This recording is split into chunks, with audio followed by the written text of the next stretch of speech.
دمتوني بلولاي عمق بحري حصاري ريندي دسلة فخري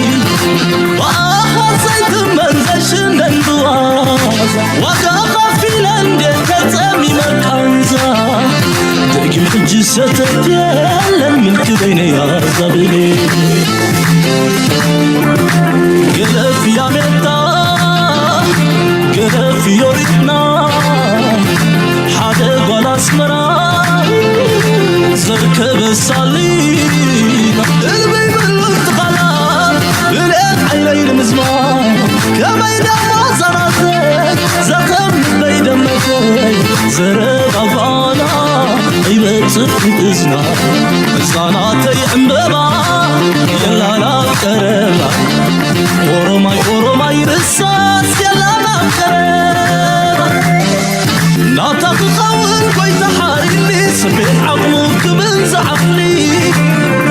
أنا بدابي وحس فقنا سبعقي بلون كفلا لينا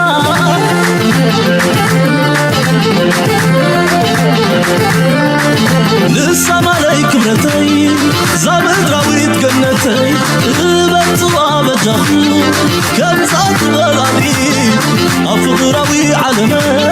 ماني وربيو أبكني يستاح مرك المئة دفئي بالكندا زحر الله تماطلي كم أملي كم تأملي نسايا والبلي نسايا والبلي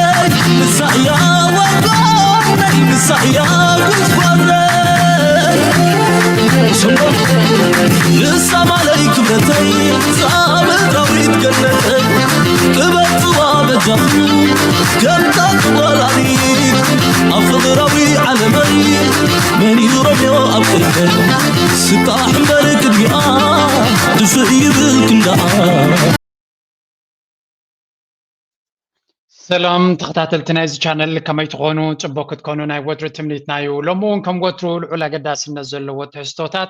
حزنا دبخيلنا لنا أكسام موداتنا إذا مدب مسانا كتعنحو بخبر نقدمكم لايك مقبار شير مقبار إيتوناتكم دما بهانات من قدي بمقداف أبالاتنا إذا channel كتكونون دقفكم كتبون إنها تمحصنا سلا تدخلوا تقبروا لنا دقف دما دقاقيبنا نمسكنكم نايلو مارسي سفح زبالي عرسي ايو كخون ابزوبانا بزح حدش فتصاميتاتي فتصام يقاط مالو يخيد علو كله دما بستفل من قدي بستفل عليه برسبكتيف نارانا كنفتشو كنفتنينا سلازي بتصمونا مسانا كتصنو بخبر نقدمكم مجمريا بزي ببزح زرب زلو زينا هنجمر. 3 people have been killed and at least 2 injured in the latest attack by Houthi rebels on a merchant ship they say was traveling to Israel. Video released by the Iran-backed group shows the vessel, Eternity Sea, being hit by ballistic missiles before sinking into the Red Sea, an act that the Houthis claim is a protest against Israel's war in Gaza. According to an EU naval task force, 19 people that were aboard the ship are still missing, with 6 rescued. It is the second such attack. So, كم تريوا زلهم زي كنتات نايب حقي أتحساسابي أبكين اللي زلوا درجاي بتحي زلهم مبل كاليتي ناي كارغو تعينا تخيز نبرت زي عبرقصنا بإسرائيل تخيد كم زنبرت استفلتت مركب حوتي هاريمو بباليستيك ميسايل هاريمو أب بحر كم زت حلا يوزن الجرجلو درجة زعبية ميديا دما بزعبو يد ميديا كم تزدل شفاني قبر اللي لن سلام تايو صغا أمريكا أبتو قدايتي إيداك تؤتو سلديت دلزالا فتينا سلدي سلطة نتكونتات كم زي ميت كيرو مالو كم تزدل لي زاربو لي لون but this is a major event سلامتاي حدا عب مركب عب حارت هاريمو أبي لو توم ناي climate change يلوم كبروزناك أدي دوم نازنا بروك مغرب مكينا يتزوروا ها كم زي قبور ببشكليتا خيدو كم زي سقاي تبلعوا قال نابلو نسب أسميهم مزنبرو بكلا ناي بحر ناي مريتين كم حسومنا قاطع مخلو ملحسهم لوجيمم تم نافريكا خجلنا نجار كتوس ترخيبا معدن ويكا نداد رخيبا مسبلد no climate change climate كي تبلاشو ها what happened to that topic دبل ستاندرد نايز معربة وعالم كم معلتنا دينا أول حز غيزلو مع عترة ماتات نايتي دبل ستاندرد ويكا نحنا نقبرو دليتنا نحنا نبلوت رايو أبزدس بلنا خن زاربينا تكبارجن كم دليتنا زبالة حساسبة كم معلتي إنها تجهدنا نتصرن زخيد زلي سلزي نايزا مركب زي مهراب حوتي دحري ناي ከባቢ 48 መዓልቲ ከይቋረፀት ኣሜሪካ ካብ ቀይ ባሕርን ካብ ዝተፈላለዩ ቦታታትን ትድብድቦ ዶናልድ ትራምፕ መፅኡ ዳርጋ ንርባዓ 50 መዓልትታት ከይቋረፁ ይደብዲቦም ብነፈርቲ ስለዚ እንታይ ንርኢ ኣለና ዶናልድ ትራምፕ ተሳዒሩ ከም ዘቋረፀ ኢና ንርኢ ዘለና ምክንያቱ ሑቲ ገዲፍዎ ዝነበረ ብዝበርትዐ መልክዕ መራኽብ ቀደምሲ የፍርህ ጥራይ ነይሩ ሎሚ መራኽብ ከጥሕል ጀሚሩ ዘሎ ስለዚ እቲ ወታደራዊ ዓቕምናቱ ንሓይሉ ከም ዘሎ ኢና ንርኢ ዘለና እስራኤል ድማ ለንቀነውን ደብዳብ ኣካይዶም ነይሮም ሕጂ ድማ ናብ ኣሜሪካ ከይዱ ንኩሎም እዩ ዝኽሽክሽ ዘሎ ቤንያሚን ነተንያሁ ዳርሜንስ ሓደ ዓብይ ወታደራዊ ምንቅስቃሳት ክንርኢ ከም ንኽእል ምግንዛብ የድሊ ወይ እውን ገለ ነገር ክገብሩ እዮም ስቕ ኢሎም ኢዶም ክብዮም ኢለ ክሓስብ ኣይክእልኒ ወይ ክድምድም ኣይትኽእልኒ ኢኻ ስለዚ መዓት ድራማታት ይግበር ኣሎ ዶናልድ ትራምፕ ድማ ንሪኦ ዘለና ኢና ዳርጋ ኣብ ጅባ ናይ እስራኤል ከም ዝኣተወ ኣረጋጊፁ ኣብዚ እዋን እዚ ስለዚ እዚ ንሪኦ ዘለና ኩነታት ናይ ብሓቂ ኣተሓሳሳቢ እዩ ከም ሓደ ናይ ቀይ ባሕሪ ሃገር ኤርትራ ዋላ ካብዚ በቐታ ዝኾነ ይኹን ተሳትፎ እንተዘይብላ ፅቡቕ ድማ ዘይምህላው እዚ ከባቢ እዚ ግን ዓብ ሓደጋ እዩ ዝፅዋዓላ ዘሎ ኤርትራ ብዘይ ባዕለቶ ብዘይ ገበረቶ ኣብቲ ከባቢ ሓደ ዓብ ናይ ኩናት መደበር ሓደ ዓብ ናይ ምትፍናን መድረክ ተፈጢሩ ኣሎ and we'll see ካብዚ ናበይ ክኸይድ ከም ዝኽእል ምዕዛብ ዘድልዮን ምክትታል ዘድልዮ ምዃኑን እዩ ምዚ ዝተሓሓዝ ድማ ብዙሕ ኣርእስታት ክንርኢ ክንፍትን ኢና ሎሚ ምክንያቱ ኣሜሪካ ኣግረሲቭ ኣብ ገሊኡ ንሰላም ገላ ክትፍትን ከላ ኣብ ካልእ ግን ብርቱዕ ዝኾነ ኣካይዳ እያ ትመርፅ ዘላ ንሱ ድማ ትሪእዎ ኣለኹም እዚ this is like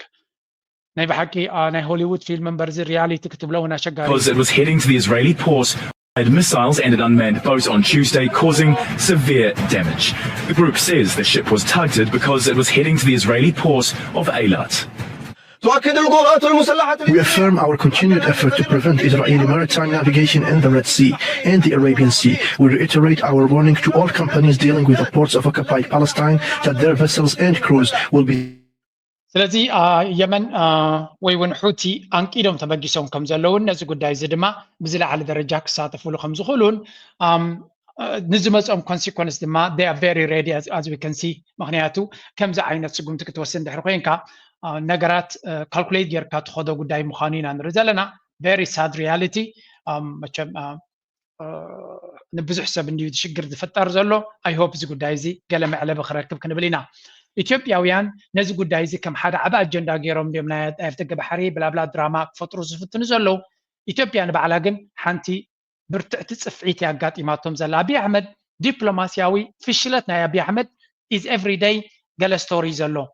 for example let's continue with this one now diplomatic effort to resolve the escalating crisis in the Horn of Africa has officially collapsed. We're talking about the high-stakes negotiations between Ethiopia and Somalia over sea access. Today, new details are emerging about why these crucial talks failed, revealing a series of rejected offers and non-negotiable demands that have pushed the region closer to the brink. I'm Alex, and here with me to break it all down is Ben. So, comes in Rio Zelena, Amongo. This is a drama that's getting very interesting. أبي أحمد أب إسرع إسران أربعتن لك على حدا ورح هذا مالتيو مس سومالي لاند نايف دقة بحري MOU Memorandum of Understanding غيريلو دراماتات غيرو بتلفزيون نايت هاجر breaking news سبر زينا إثيوبيا ودب رقيبة أفدقة بحر رقيبنا عن السودما بتلفزيون قريبون أملاخ تمسجن تراين عنو بلو بمبعل ناي أبي أحمد big shot حصوت ويكا أبي مايكروفون حسكا نعلم ملو نخطة شكع بتلفزيون بإنترنت كم يجركا كم تحسو ጽቡቕ ገይሩ ዘግሃደሉ ኩነታት ተነይሩ እሳያ ነይራ ያርታ ኒ ኣዋርሕ ዝቐፀለ ዓብ ፕሮፓጋንዳ ይተሰሪሕሉ ኣብቲ ገባሕርናቶም ናይ ሶማሊላንድ ኣብቲ ገባሕር ክሳዕ ክንደይ ዕምቆት ከም ዘለዎ ንዓለም ንምቁፅፃር ክሳዕ ክንደይ ሓይሊ ክቦም ኢን ኢትዮጵያ ከምኡ የለን ንዓመት ምሉእ ምስተንተኑ ኣብ ወርሒ 12 ናይ 2024 ግን ኣብ ኣንካራ ከይዱ ድማ ነታ ምዕራፍትያ ኣብ ጥዑም ንሶማሊላንድ እንዳጓሓፍ ጉሒፉ ኣመልዩ ድማ ኣብይ ኣሕመድ مس حادث أبوك خيط أني نعوق حيفو مرجع مقيار نبور نجار كوين رينال نام سير تراس جبرون أبقمت متاو أب أنكر قيدو نتاي لهم شعوقه مس سوماليا تزعبي الديل كم زجبرون أبتناي أكاب سلام كم تبلسون سوماليا أبقونهم كوينا أفضل جبهر كتبهم سلز غنتيلو نفارق جيرو نسوماليا مقادش قيدو دراما سريعو تمليسو guess what تركون خلتيهم شجرون فتحات اللوميا أفضل جبهر كروق بيوم ومدب توهيب ومالو جالباني حيل بحرات يالابو تبهيلو فيديو وزيو كندي دراما تسريعو شوعات ورحي شوعات اسرع حمشن دما انتي زلو زيلو افريكا انتليجنس بل قالي من چتاتو كم تتريو تسمعوا صناكم after bringing the Ethiopian and Somali governments to the table. Last year, Turkey struggled to reach a technical agreement on a port outlet for Ethiopia in Somalia. Discussions have been suspended indefinitely. So, ማለት እዩ after ገባሕር ክትረኽበሉ ትኽእል መንገዲ ገለዞ ተባሂሉ ብዙሕ ድራማ ተገይሩ ኢትዮጵያውያን ድማ አብይ አሕመድ ካድረታቱ ንሶማሊላንድ ገዲፎም ንሶማሊያ ወዲሶምን ደሪፎምላን አንጻር ኤርትራ ድማ ሰፊሕ ዝኾነ ፕሮፓጋንዳ ፈንዮም ናልካ ድማ ኣብዚ ቱርኪ ነቲ ምስ ሶማሊያ ከተብሎም ተሓስብ ዝነበረት ተስፋ ስለ ዝቆረፀ ኩሉ ተሪፉ አብይ አሕመድ ናብ ሶማሊላንድ ናብ ግራውንድ ዚሮ ከም ብሓድሽ ክምለስ ከም ዝኽእል ምሳቶም ገለ ነገር ክግበር ከም ዝኽእል ዝንገር ዘሎ ናይ ሶማሊያ ምስ ቱርክ ጥራይ ዘይኮነ ናብ ግብፂ ኸይዱ ለንቀነ ዝገበሮ ዲል ድማ ምልክታት ናይቲ ኣብ መንጎ ሶማልያን ኢትዮጵያን ዝተፈተነ እሞ ቢግ ታይም ዝፈሸለ ኩነታት ኢና ንርኢ ዘለና ስለዚ ኣብ መንጎ ኢትዮጵያን ኣብ መንጎ ሶማልያን ቱርክን ከምኡ ድማ ምስ ግብፂ ሓደ ምርድዳእ ተበፂሑ ከም ዘሎን ኢትዮጵያ ድማ ብዝኾነ ይኹን መንገዲ ኣፍ ደገ ባሕሪ ክረክብ ከም ዘይብሉ ብሶማልያ ይኹን ወላ ብቀይሕ ባሕሪ ኣፍ ደገ ባሕሪ ክረክብ የብሉ ናብ ዝብል ቱርክ ምስ ግብፂ ከም ተሰማምዐት ኢና ንርኢ ዘለና ከም መቐፀልታ ሶማልያ ሕጂ ኣብ ልዕሊ እቲ ብቱርክ ትረኽቦ ዘላ ደገፍ ብግብፂ ደገፍ ንኽትረክብን ነቲ ኣብ መንጎ ኣብ ኣስመራ ዝተበፅሐ ናይ ስሉሳዊ ኪዳን ኤርትራ ግብፂ ሶማልያ ዝተገበረ ድማ ኣብ ወርሒ 8 ናይ 2025 ኣብ ግብፂ ተራኺቦም ከም ብሓድሽ ሓድሽ ዲል ክግበር ከም ዝኽእል ወይ እውን መቐፀልታ ሳብሚት ክግበር ከም ዝኽእል ዝገልፅ ሓበሬታ እውን ወፂኡ ኣሎ ስለዚ እንታይ ኢና ንርኢ ዘለና አብይ አሕመድ ዲፕሎማቲካሊ ክንምንታይ ድራማ ክገብር ይፍትን ኣሎ ፈሺሊ ኣብቲ ዞባቲ ኤርትራ ዚሮ ጌራቶ ያ ብዲፕሎማሲ ክንዛረብ ከለና ንሱ ኣብ ፈረንሳይ ኸይዱ ዶ ምስ ራሻ ተራእዩ ዶ ምስ ገለገለ ይዝባል ዘሎ ሪጅናሊ ኣብታ ከባቢቲያ ግን አብይ አሕመድ ብጀካ ካብ ርሑቕ መፅኡ ምሱ ዝሕግዞ ዘሎ መን ኢኻ ትብሎ ኢማራት ገዲፍካ የለን ኣብቲ ጎረቤቱ ሱዳን ምሱ የለን ምናልባት ተሎ ምሱ ሕሜት እዩ ዘሎ ሶማሊያ ኤግዚት ገይሩሎ ኤርትራ የለን ጅቡቲ የለን ስለዚ በይኑ ተሪፉ ዘሎ ኣብታ ከባቢቲያ ኩናት እንተጋጢማ ኣብታ ከባቢ ድማ ካብ ርሑቕ መፅኡ ካብ ብራዚል መፅኡ ዘትሕነ ሰብ የለን ኣብቲ ከባቢኻ እንታይ ዓይነት ሽርክነት ኣለካ እንታይ ዓይነት ዝምድና ኣለካ ይትሕቶ ምስ ኩሎም ቶም ጎረባብቲ ድማ ናይ ኩናትን ናይ ካልእን ምፍርራህን ዕንደራን ዝገብር ዘሎ ስለዚ እዚ እንታይ ይገብረልካ ብሓፈሻ ድራማ ንኽፈጥሮ ዝኽእል ብዙሕ ማዓፆታት ናቱ እናተረገጦ ይኸይድ ኣሎ ግን ንድራማታት ቦታ ይስእን ከይመስለኩም ኣብ ዩኤን ናቱ ወኪል ዝበሎ ክንፀምዕና ፅንሕ ኢልና ማለት እዩ what can only be described as a significant setback for the Ethiopian government. It seems the high-stakes diplomatic talks between Ethiopia and Somalia have officially collapsed, marking another troubling development in a region already simmering with tension. That's right, Alex. This collapse brings the core issue right back to the forefront. To understand how we got here, we need to go back to the beginning. So at the end of the day እንታይና ንርኢ ዘለና እዚ ዓይነት ናይ ዲፕሎማሲ ፌይል ምግባር ሓደ ካብቶም ፕሮፓጋንዲስት ናትውን ድሮ እቲ ኩነታት ኣነፂሩ ብዘይ ኩነታት ከም ዝፈሸረን according to African intelligence Turkey mediation between Ethiopia and Somalia has started indefinitely no deal on Ethiopian port access this puts the Hargeisa Addis Ababa MOU back in play ስለዚ ተበሊስካ እታ ናይ ሶማሊላንድን ኢትዮጵያን ትግበር ድራማ ያኽትከውን ዳሜንስ at least ኤርትራ ዝበሃል ንግዚኡ ዕረፍቲ ክንረክብ ከም ንኽእል of course ንሳቶም ተኣጀንዳ ናይ ኤርትራ በፍጹም ካብ ጣውላ ክዓልይዋ ኣይክእሉን እዮም ምክንያቱ እንጌራያ ንዖምሳ መቐፀሊ ናይ ፖለቲካን ናይ ድራማ ንመቐፀልን ኣገዳሲ ስለ ዝኾነት ንሳ ክትቅፅል እያ እታ ድራማ ከም ናተይ መረዳእታ ኣብዚ እውን ሓደ መግለፂ ዝወፀ ነይሩ እስከ ስምዕዎ ድሕሪኡ ኔክስት ቶፒክ ኣብ ኢትዮጵያውያን ናይ ኤርትራን ግብፅን ዝገበርዎ ቪድዮ ክንርኢና ነዚያ ግን ስምዑ ኢትዮ ሶማልያ ተቋሪፆም እቲ ብመንጎይነት ቱርኪ ኣብ ኣንካራ ተበፂሑ ዝነበረ ስምምዕነት ኢትዮጵያን ሶማልያን ነቲ ዝሓለፈ ወርሒ ጥሪ ቴክኒካዊ ጉዳያት ንምርዳም ቆፀሮ ተተሓሒዙ ነይሩ እዮም ኢትዮጵያ ኣብ ደገ ባሕሪ ንምርካብ ምስ ዓርሰ ግዛእ ሶማሊላንድ ዝፈረመቶም ስምምዕነት ክትስርዝን ብሰላማዊ መንገዲ ምስ ሶማልያ ተረዳዲኣ ረብሓታት ክትሕሉን ሉዓላውነታ ክትኽብርን ቱርኪ ሸምጊላትን እያ ክልቲአን ጉርባብቲ ሃገራት ተሰማሚዐን እኳ እንትንብራም ሕዚ ግን እቲ ድርድር ከም ዝተቋረፀ ኣፍሪካ ኢንተለጀንስ ሎሚ ፀብፂበላ ኢትዮጵያን ሶማልያን ኣብ ቴክኒካዊ ጉዳያት በፂሐን ሰብ ሞያ ይመርፃ ከም ዘለዋን ተገለፃ እኳ ከምዚ ንሪኦ ዘለና እዚ ነይሩ እቲ ኣብ ኣንካራ ዝተገበረ ንነዊሕ እዋን ድማ ከም ሓደ ዓብይ ድራማ ገይሮም ዝተጠቀምሉ ንፕሮፓጋንዳ ናቶም but guess what this thing is now gone and gone for good ፈሺልሎ ታደርግልናለች ያው ብዙ ነገር ሰራንላት አይደል አገዝን መሳሪያ ሰጠን ምናምን አስገነጠለን ከዛ በኋላስ ምንድነው እሷ ለኛ የምትውልልን ውለታ ስሙ يعني إريتريا أولا التنسيق المقصود به أساسا هو تأمين مدخل البحر الأحمر. የመጀመሪያው ኤርትራ የምትባለው ለራሱ ስንረዳት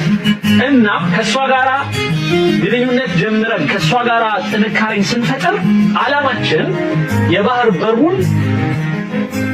አማን ማድረግ ነው። ከማን አሰባችሁ? ኢትዮጵያ እዚ ሕጂ እንታይ እዩ ዝገብር ዘሎ I don't know እቲ ግብፃዊ እንታይ እዩ ደረጁ ናቱ ኣይፈልጥን እየ and I don't care እንታይ ምዃኑ እቲ ማዕርግ ናቱ ንኤርትራ ስለምንታይ ኢና ናፅነታ እንታይ እዩ ዝብል እዚ ኩሉ ግዜ ሕጂ ግብፂ ንኤርትራ ናፅነት ከም ዘውሃበታን ብረት ሂባ ገለመለን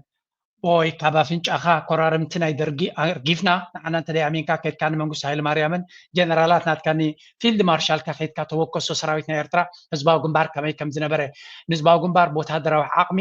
መን ይሕግዞ ነይሩ ድማ ሕተቶ ፊልድ ማርሻል ክነግረካ እዩ ምክንያቱ ክማረኽ ከሎ እናሸነ ይኮነን ፀኒሑ ምስ ብረቱ ምስ ታንኩን ምስ ተታሕዘ ተማሪኹ ስለዚ ኤርትራ ግብፂ ኣይሓገዘታ ወላ ጅን ዕፍሪት ኣይሓገዘታ ቅልፅም ናይ ህዝባ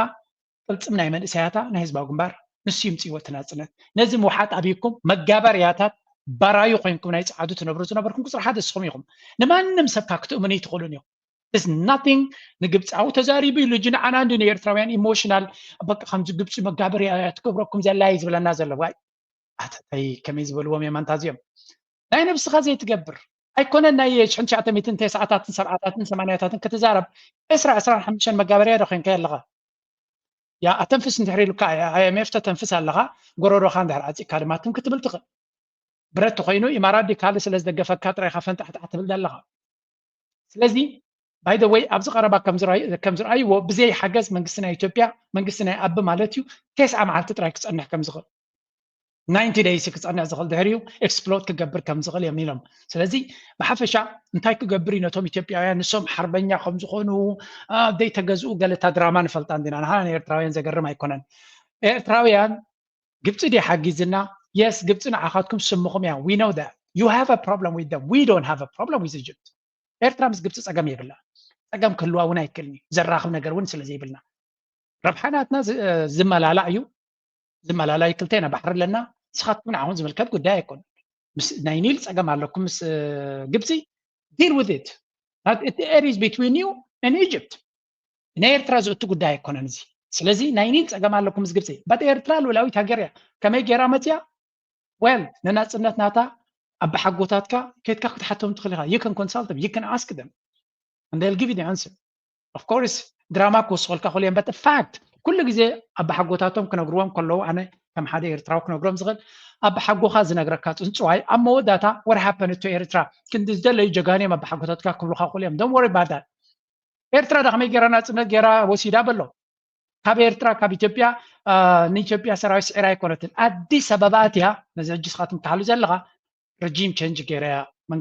መንግስቲ ተኺላቡ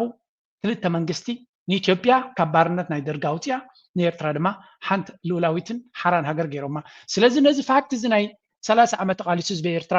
ሰራዊት ናይ ኤርትራ ዘጎናፅፎ ነገር ግብፂ ሓጊዛቶ መገለ ግብፂ ንኣብነት እጅ ብግምጣ ኣሎ እዚ ዝብሎ ዘሎ ትዊስት ክገብሮ ስለዘለ እምበር ግብፂ ንኤርትራ ብጣዕሚ እዮም ዘልይዋ that's true ስለምንታይ ኤርትራ ልኡላዊት ሃገር ክትከውን ግብፂ ይደልዮም ልኡላውነት ናይ ኤርትራ ኣመን ኣይዘገድሶም ዋይ ኢትዮጵያ ባሕሪ ክህልዋ ስለዘይደልዩ ንዓና ደንጊፆም ኣይኮን ወይ ስለ ዝፈትውና ኣይኮን ኤርትራ ልኡላዊት ሃገር እያ ልኡላውነት ናይ ኤርትራ ግን ንግብፂ ዓብ ፕላስ እዩ ዓብ በነፊት ኣለዎ ዓብ ጥቕሚ ኣለዎ ስለዚ እንታይ እዮም ዝብሉ ኤርትራ ብዝኾነ ይኹን መንገዲ ልኡላውነታ ክድፈር የብሉን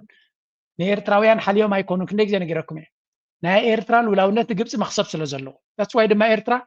ኢዝሊ ዲፕሎማስያዊ ደገፍ ካብ ግብፂ ክትረክብ ትኽእል ብፍላይ ኣንፃር ኢትዮጵያ ክኸውን ከሎ ኢዝሊ ምክንያቱ ኣብ መንጎ ኢትዮጵያን ግብፅን ዘይፍታሕ ባእሲ ስለ ዘለዎ ወይ ዲጋ ናቶም ኣፍሪሶም ንግብፂ ማያ ክህብዋ ኣሎም then maybe they will have a good program እንተዘየለ ወላ እውን ሓደ ናይ ፅቡቕ ዲል ተተፈራሪሞም ክተኣማመኑ ይክእሉን እዮም because they have this issue ንዓመታት ዝቐፀለ ስለዚ ንስኻትኩም ንማንም ነገር ንግብፂ ኢኹም ከተፈራርሑ ትኽእሉ ማይ ስለ ትህብዋ ንኤርትራ ግን ወላ ሓንቲ ትህብዎ ስለ ዘይብልኩም ኤርትራ is a very very independent ሃገር ብዙሕ ድማ ይደልያ መሬታ ተደላይ እዩ ኣፍደገ ባሕራ ተደላይ እዩ ማዕድናታ ተደላይ so we have so much of potential yes ከምቲ ንደልዮ ከምቲ ክንኮኖ ዝግባአና ይኮናን ኣለና ፀገም ድማ ናትካ መራሕቲ እዮም መብዛሕትኡ ግዜ ፀገም ናትና ኤርትራ እቲ ዝሓመቐ መራሒ ኤርትራ ፅቡቕ ንክገብራ ቀሊል እዩ እንታይ ፀገም ግን ንኽሰርሕ ዕድል ክትበለካ ዲኻኒ simply lift the sanctions እገዳታት ለዮ ድሕሪኡ ኣይኮነን ዝሕጂ ዘሎ ምሕዳር እቲ ዝሓመቐ ኣመሓዳራ ብኤርትራ እንተጌርካ ፅቡቅ ክኸይድ ይኽእል እዩ ቢካዝ ህዝቢ ኤርትራ ፃዕራሚ ክሰርሕ ዝኽእል እዩ ተፃቦታት ለየሉ ካብ ግንባራት ዘሎ ክሓርስን ክመሃርን ድሕሪ ዕድል ረኺቡ እቲ ህዝቢ ባዕሉ ክሰርሕ ዝኽእል እዩ ህዝቢ ኤርትራ እኮ መንግስቲ ዘይፈልጥ እዩ ኣነ ተወሊደ ዳዓ ብኩሉ ስድራይ መንግስቲ ይፈልጡን እዮም ነይሮም ካብ ግራቶም ይነብሩ ብናብሮም እዮም ዝነብሩ ነይሮም ስድራይ ካብታ ግራቶም ኤቭሪቲንግ ስለዚ መንግስቲ ዝበሃል ኣገዲስዎም ኣይፈልጥን እዩ ትምህርቲ ነበሮምን ብርግፅ ስለዛ ቦይና ደና ይተምሃሩ ነይሮም ግን መናብሮ ናቶም ካብታ ግራቶም እዮም ዝረኽብዎ ነይሮም ኢማጂን ኣብ ዓድና ንሕና ኮይና ካብ ኣዲስ ኣበባ ዝበፅእ መርሕነት ክበፅሓካ እውን ኣይክእልን እቲ ወረቐት ኣብ መንገዲ ይቕደድ ይኸውን ኢንጀነራል እንታይ ክብለካ ህዝቢ ኤርትራ ባዕሉ ሰሪሑ ክነብር ዝኽእል እዩ ካብ መንግስቲ ይኹን ካብ ዝኾነ ይኹን መንግስቲ ብዙሕ ትፅቢት ዘለዎ ይኮነ ኦፍኮርስ ትምህርትን ሕክምናን ከም ካልእ ሕብረተሰብ ይድልዮ እዩ ግን ብዘይ ንሱ ፃዕራም ህዝቢ ስለ ዝኾነ ንኣሽቱ ነገራት ብምግባር ናፃ ክሰርሕ ተገዲፍካዮ ህዝቢ ኤርትራ ተኣምር ክሰርሕ ከም ዝኽእል ንእሽተይ ዕድል ተረኺብካዮ ዋላ ብዘይ ወረቐት ኣብ ኡጋንዳ ዘሎ ኣብ ጁባ ዘሎ ኣብ ኣንጎላ ዘሎ ኤርትራዊ ምስክር እዩ ኣብ ኤሮጳ ዘለና እኳ ፍሉይ ወረቓቕቲ ተዋሂብና ንኸምዕብል ዕድል ተዋሂብና ይከማል ከምቲ ዝደለ ክንምዕብል ኣይከኣልና ንሓቂ ንምዝራብ ዝበፅሕ ሕብረተሰብና ከምቲ ዝደለ ክውንጨፍ ኣይከኣለን ምስ ኩሉ ዕድል ዝረኸቦ ኤርትራዊ ግን ፀበባ እንተጌርካሉ ቦይ ኤርትራዊ ብፀበባ ይተሓዝን እዚኣ ክትፈልጥ ኣለካ ዋላ ኣብቲ ኣዲስ ኣበባ እኮ ብዙ ኩሉ ሓጎስ ጎፅ ናበልዎም እኮ ህዝቢ ኤርትራ ብዙ ስራሕ ይሰርሕ ዘሎ ብዙሕ ነገር እዩ ዝገብር ኤርትራዊ መሕነ ጠጠው ክተብሎ ኣይትኽእልን ኢኻ ብዘይ ተሓሰ ተሓይዙ ኩሉ ነገር ክትገብረሉ ዘይትኽእል ዓይነት እገራ ስለ ዝወረዶ እምበር እቲ ሕብረተሰብ ኩዱ ሜኒ ቲንግስ that's why I believe ኣብ ኤርትራውያን ኣነ ከም ጆርጆ ኣብዛ ንእሽተይ ፕላትፎርም ናተይ ህዝቢ ኤርትራ ሓድነቱ ጥራይ እቲ ምስጢር ዓወቱ ካልእ ኩሉ ተወሳኺ ሓድነት ናይ ህዝቢ ኤርትራ ውሑዳትን ብርኩታትን ክንከውን እንተኮይና ሓድነት ተለና ጥራይ ፍቅሪ እንተለና ጥራይ ዘለና ህዝቢ ማንም ሰብ ክንከስረሉ ዘይብልና ኩሉ ዓይነት ተፃብኦ ንኤርትራ እቲ ዝዓበየ ተፃብኦ ድማ ንሓድነታ ክተናኽፍ ዝኽእል ተፃብኦ እዩ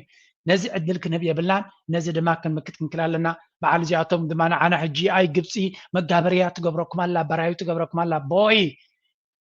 ኤርትራውያን ናይ ማንም ባራዊ ክኾኑ ይክእሉን እዮም ከማን ኣብዚ እንታይ ክንገብር ዲቤት ንገብር ኣለና ኤርትራ መሊሳ ምስ ግብፂ ዲል ክትገብር ኣለዋ ኢና ንብለና መንግስቲ ኤርትራ ከምኡ ስለዘይገብርና ነቕፎ ዘለና በዓል እዚ እንታይ ይብሎ መንግስቲ ኤርትራ ኣይ ፅግዕተኛ ይብሎ በዓል ጆርጆ ካልእ መንእሰይ ድማ ኤርትራ ምስ ካልኦት ዲል ክትገብር ኣለዋ ኢና ንብል ዘለና መጋበርያ ክትከውን ዘይኮነስ ንእሽተይ ለይሲ ስፍሕ ዝበለ ንስኻትኩም ንሓዋሩ ክትቀብፅዎ ትኽእሉ ዓይነት ዲል ክንገብር ኣለና ኢንፋክት እሱ ንዓና ደዋፃና ሓቂ ንምዝራብ ስለዚ ምክንያቱ በርስ ኮንትሮል ዘይብሎም ከም ድሌቶም ሚልዮናት ኮ ኮይኖም ንጎሚሸትን ተጃሂሮም ነቲ መንእሰይ ዝከቱ ቆፅግብዎ ዝደሊ ኤርትራዊ የለን ብፍላይ ኣብዚ ናተይ ወለዶን ትሕተይን ዘሎ ትረስት ሚ ኤርትራውያን መንግስቲ ኤርትራ ዓበይቲ ዲልስ እንተገይሩ ይሕጓስ እምበር ኣይጉህን እዩ ከምዚ ንስኻትኩም ዘለኹም ግብፂ መጋበርያ ንስኹም ስለ ዘለኹም እኳ ኢና ፀገም ረኺብና ዘለና የምትባል ሀገር ባህር እንዳይኖራት የማድረጉ ስራ ሰርተውታል። ከዛ በኋላ ወደዚህ ባህር ማንም እንዳይመጣ ደግሞ ይሰሩበታል ማለት ይሄ በጣም በኩራት ነው የሚናገሩት። وأيضا إتاحة الفرصة لاستخدام هذا التعاون እንዲሁም ይህንን ግንኙነትና ትብብር ልንጠቀምበት የት الضغط ለመጫኛ ወረቀት ማለት ለወረቀት ضغط ማለት በአረብኛ የመጫኛ ካርድ ልናደርጋት ኤርትራዬ ምስኪን ለራሷ መሆን ያቃታትን ማለት እዚ ሕጂ ንገለገለ ሰብ ስምዒቱ ክትንክፈ ይኽእል እንዲሁ ግን ንዓይ ግን that's exactly what we wanted my friend ኤርትራ ምስ ግብፂ ፅቡቅ ዝምድና ክህልዋ እዩ get used to it ኤርትራ ምስ ግብፂ ፅቡቅ ዲል ክህልዋ እዩ ዋይ ኤርትራ ናፃ በነፊት እዩ ዘለዎ ሓደ ካብ ግብፂ ንፈርሃሉ ምክንያት የብልና ኤርትራ ካብ ዝኾነ ይትፈርህን እያ ኤርትራ ግብፂ ሓጊዛታ በነፊት እንተዘይ ተሓጊዛታ ግን ናይ ቀደማይ ናብራ ቀደማይ ኤርትራ ማንም ከይተሓገዘ ተኸደት እያ ንስኻትኩም ብየማንን ፀጋም እንዳተሓገዝኩም ከለኹም ደው ኢላ ዘላ ኤርትራ ስለዚ ግብፂ ስለዝሓገዘታ ይተዋሕጠልኩምን ኣሎ ወል ጌት ዩዝ ቱ ኢት ተለማመድዎ እዚ ንቡር ነገር ክኸውን እዩ ምስ ግዜ ሕጂ እቲ ዝዛረቦ ዘሎ ግብፂ ኤርትራ ብጣዕሚ እያ ተድልየና እዩ ዝብል ዘሎ and he's right ኤርትራ ተድልየ ግብፂ ንኤርትራ እንተኸሲርዋ ግብፂ goodbye your pressure making ኣብ ልዕሊ ኢትዮጵያ ፀቕጢ ንምግባር goodbye መንግስቲ ኤርትራ if መንግስቲ ኤርትራ ስዊች እንድሕር ገይሩ ምስ መንግስቲ ኢትዮጵያ እንደተዓሪቑ ግብፃውያን መርዲ እዮም ክኾኑ ዳርጋ መንፀፍ ጨርቂ ውዲቖም ኣብኡ ሓዘን እዮም ክገብሩ ቢካዝ እቲ ሪናይሰንስ ዳም ዝበሃል ዘሎ ዘን ህዳሴ ግድብ ተወዲኡ ኣሎ ስለዚ ወላ ሓንቲ ንኢትዮጵያ ክገብሩላ ኣይክእሉን እዮም ኢትዮጵያ ምስ ኤርትራ ዲል ገይራ ማለት መርዲ እዩ ክኾኖም ባይ ዘ ወይ ሓቅነቱ ክንምንታይ ከይከውን እምበር ሓደ ኣገዳሲ ምዕባለ ይዝረብ ኣሎ እዚ ድማ ብየማንን ፀጋምን ዝወፅእ ዘሎ listen to this one ይጸላም በሸምጋላይነት ሪያድ አብ መንጎ አስመራን أبصني هلا كريكم يا بحفش أجن أبزي إسكت حن زيان اسمعي حق شمغالاينت رياض أبو مونغو أسمران أدي سبان تجميرو سبح الدردر لومرو وعتوديو بغص على كزرار بوت السمام يعملهم زرق بحبريتاكم زردو لوقات إثيوبيا إرسان أبي رياض زقبرو وزنبر الدردر كم استودن نقص على قدامك على أيزورن مجمر إنها بحجرهم كم سمرسو يتحابير زلام ودرك كلتين حجرات أبز عبيل زلو عندما لوق إثيوبيا أبو حبرات حجرات زراوت إرترا أبو وشت تدري أبو تحتوك وزرو أبزر كبابيتات تحسد سبع مسلات يفصم كم زلو كيسولم إثيوبيا سراوت إيرترا كساب حزي عبدوبات إثيوبيا بعفشا زي زربازي بتدقاقا من دي زرب زلو نحق النتو وي ولا أبكالك زي تشيكم قبركم فتنينا جن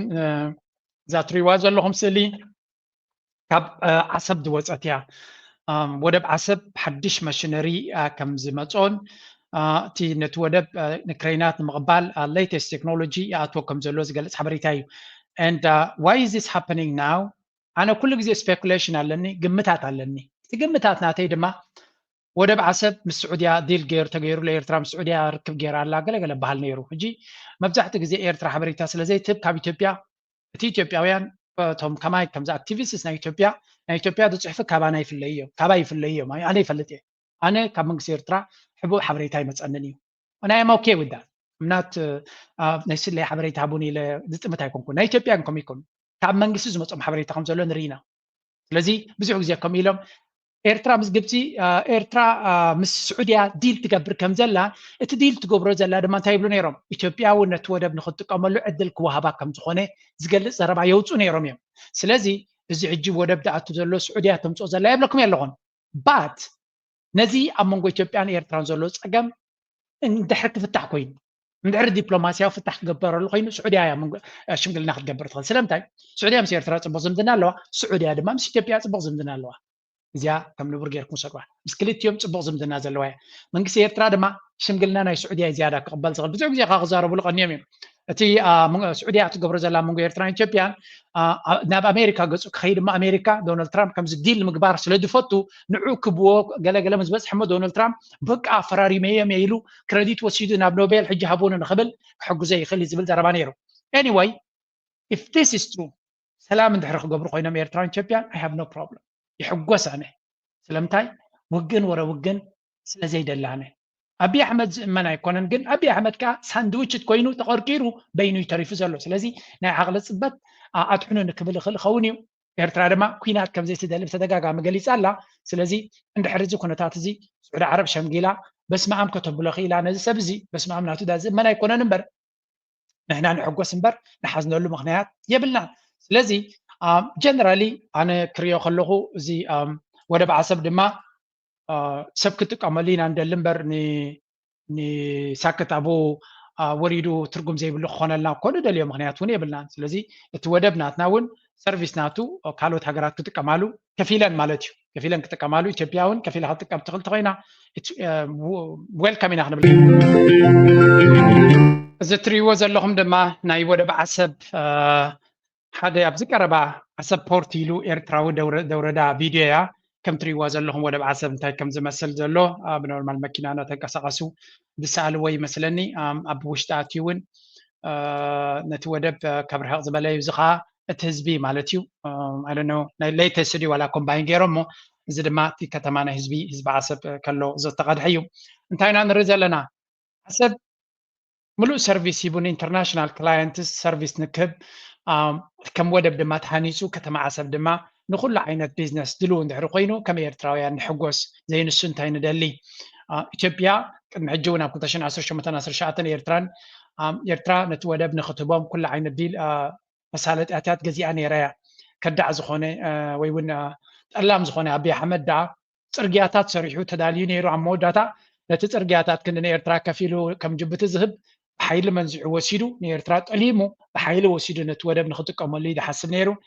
وداينا حيل جناب زوانزي موداتو دبس حيد مسزلو من البات تسفى نقبر أنا بعد تسفى سلام رخيبو أتقداي إيرتران إثيوبيان محجزنا برام شجر موحد هيكونن أبت أو لا كرر عدو أنتو زخلون يروم سناي نجاريو مالت قال لهم جبنا السبزك تعملوا يتخلني هذا politics my friend ፑቲንን ዶናልድ ትራምፕን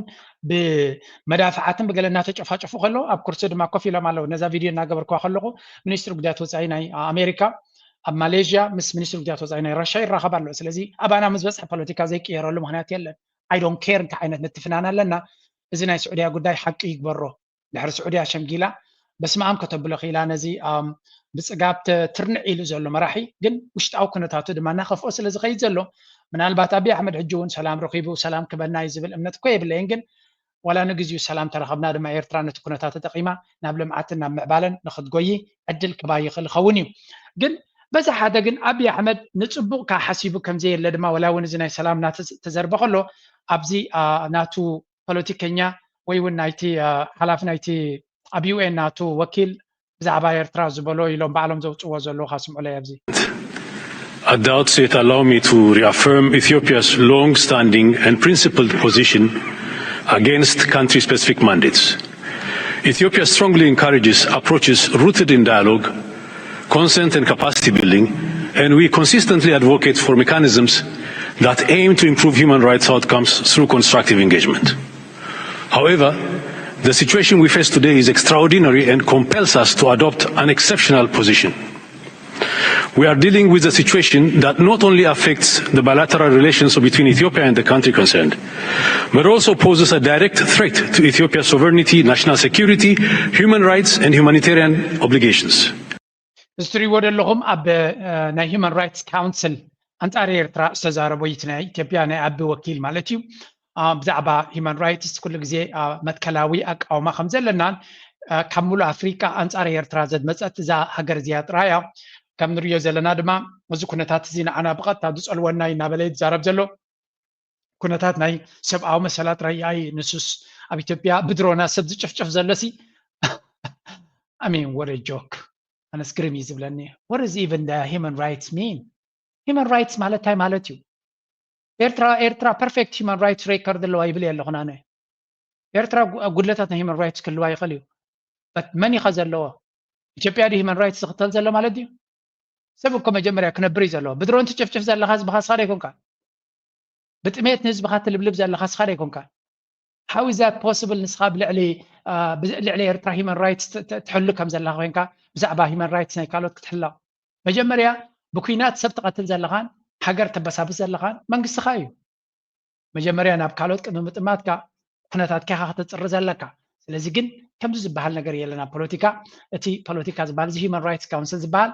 እንታይ ገይረሉ ሕጂ ድሕሪ እዚኣ ክበኩም እየ ንቐፅል እንታይ ዝብል ዘሎ ኤርትራ ልኡላውነት ናይ ኢትዮጵያ ትደፍር ከም ዘላ ይዛረብ ዘሎ ኤርትራ ትርር ዝበለ መልሲ ከም ዝሃበቶ ኣብ ካልእ ቪድዮ ናተይ ገሊፀ ነይረ ምናልባት ከመድላይነቱ ክንገልፆ ንኽእል ኢና ግን ኤርትራ ነዚ ናቶም ሸፈጥ ፅቡቅ ጌራሲ ኣድረስ ጌራቶ እያ After years of constructive diplomatic efforts, including Ethiopia's support for lifting the sanctions regime and efforts toward political rapprochement, we deeply regret the absence of meaningful progress. Despite Ethiopia's repeated calls and commitment to peace, we are now confronted with grave violations of international law, the continued occupation of Ethiopia's sovereign territory, and an imminent threat of the use of force from the country concerned. Further, so ዚ ኣብ ክሲ already ታይም ዝብሉ ዘለው ወላ እኳ ናይ ሰላም ተስፋ ምስ መንግስቲ ኤርትራ ሽማ ከይጠቅስ እዩ ካንትሪ ኮንሰርን ዝብል ዘሎ ስለዚ እዚ ሃገር እዚኣ ናይ ሰላም ፈተነታት ብዙሕ ክንገብር ተፈተና ኩሉ ተስፋ ከም ዘቆረፆምን ካብ ኤርትራ ድማ ሕጂ ናይ ጉዳይ ናይ human rights ጥራይ ዘይኮነ ናይ ልኡላውነት ሕቶ የጋጥሞም ከም ዘሎን ሓደ ዓብይ ናይ ኩናት ደበና ድማ መጥቃዕቲ ካብ ኤርትራ ናብኦም ገፁ ዘቕንዐ ከም ዘሎ እዩ ዝነግር ዘሎ ዜጋታት ናቶም ኣብቲ ልኡላዊ መሬት ናቶም ዘለዉ ድማ መንግስቲ ኤርትራ ፀገም የጋጥሞም ከም ዘሎ እናበለ ትክስታት ናቱ ዝኸይድ እዚ ከዓ እንታይ እዩ ባዕላ ሃሪማ ብዛዕባ ልኡላውነት ለይትን መዓልትን ናይ ኤርትራ ክትሕሱ እናበዓሉ ከለዉ ቅድሜኻ ድማ መጋባያ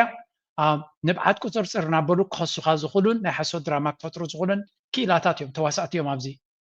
to undermine our national security, public safety and social cohesion. Reports of gross human rights violations, particularly in the border areas, continue to emerge, as noted by the Special Rapporteur in his latest report. These are not isolated issues. They threaten regional stability and contradict the very principles that guide the work of this Council. It is against this backdrop that Ethiopia supports the renewal of the Special Rapporteur's mandate. We believe that the continuation of this mechanism is necessary to ensure monitoring, reporting and accountability and to promote eventual engagement under more conducive circumstances. It is our sincere hope that the country concerned will, in time, demonstrate a genuine willingness for constructive engagement, creating the conditions for the mandate to evolve consistent resolution. كم نريد زلنا نيرترا سفع زبالة مدقعة كستاتن يدربي زلو أمباسادر سقاب يزبحال زلو مالتيو انتهي زبال زلو إيرترا بزح human rights أبتين مريتنا إثيوبيا سراويتنا إيرترا قبلوا لها مريتو كم زلو بتوعوا الكوميشن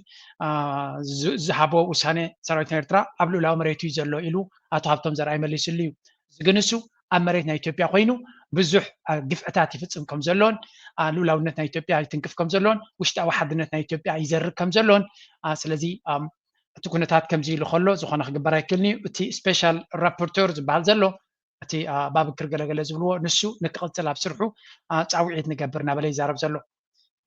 دحان اسكنا يو ان سي دله مخونه كتبلو تخليكم لنقنه امريكا بزعبه هيومن رايتس كيراتو زلا كبكمي زي نا إثيوبيا دحان شفت اندي حسوت انديو let's switch a little bit بزعبات human rights بحال مالتي. Critics of the Israeli war. It's the latest effort by the US to punish critics of the Israeli war on Gaza. The Trump administration is issuing sanctions against an independent investigator tasked with probing human rights abuses in the Palestinian territories. Before the details, let's cross live now to Washington. Fraser Jackson, our correspondent there, is standing by for us. Fraser, this comes in the wake of a campaign to force the UN to remove the special rapporteur from her post. So انتهينا نرجع لنا بزي it's just نايب حق يزحزم كنتاتنا نرجع لنا زياتري وازلهم زياب متري وازلهم ساعتها سبيشال رابورتر إيرترا سبيشال رابورتر يلو بزعبة إيرترا نقول مشيتن حماق زارب زلو انتهي جرمو حدش ما عندك وهبلو يلو إوروبا بملهم دقيفمو سبيشال رابورتر ناي فلسطين إسرائيل بيو إن استوكل السبب ما መንግስቲ አሜሪካ መንግስቲ ዶናልድ ትራምፕ እገዳ አውሪድላሎ ስለምታይ እስራኤል ተካሂዶ ዘላ ጄኖሳይድ ትገብራላ ኢላ ስለተዛረበት እገዳ ወሪድዋሎ አሜን እዚ ይርዳኩም አሎ ተዘረባዚ አይ ሆፕ ማግኒቱድ ናይዚ ነገር ዝክርዳና ኤርትራ ሉላውነተይ ናደፈራ ውሽጥ ከያቶ ድራማታት ናገበረ ዛረብ ዘሎ ንናተይ ኩነታት ክገልጽ ስለዘይክል ስርሑ ተጠው ከብል ክላሎ ክትብል ከላ ኖ ስኻትኩም ግፍዐኛታት ሃገር ስለዝኾንኩም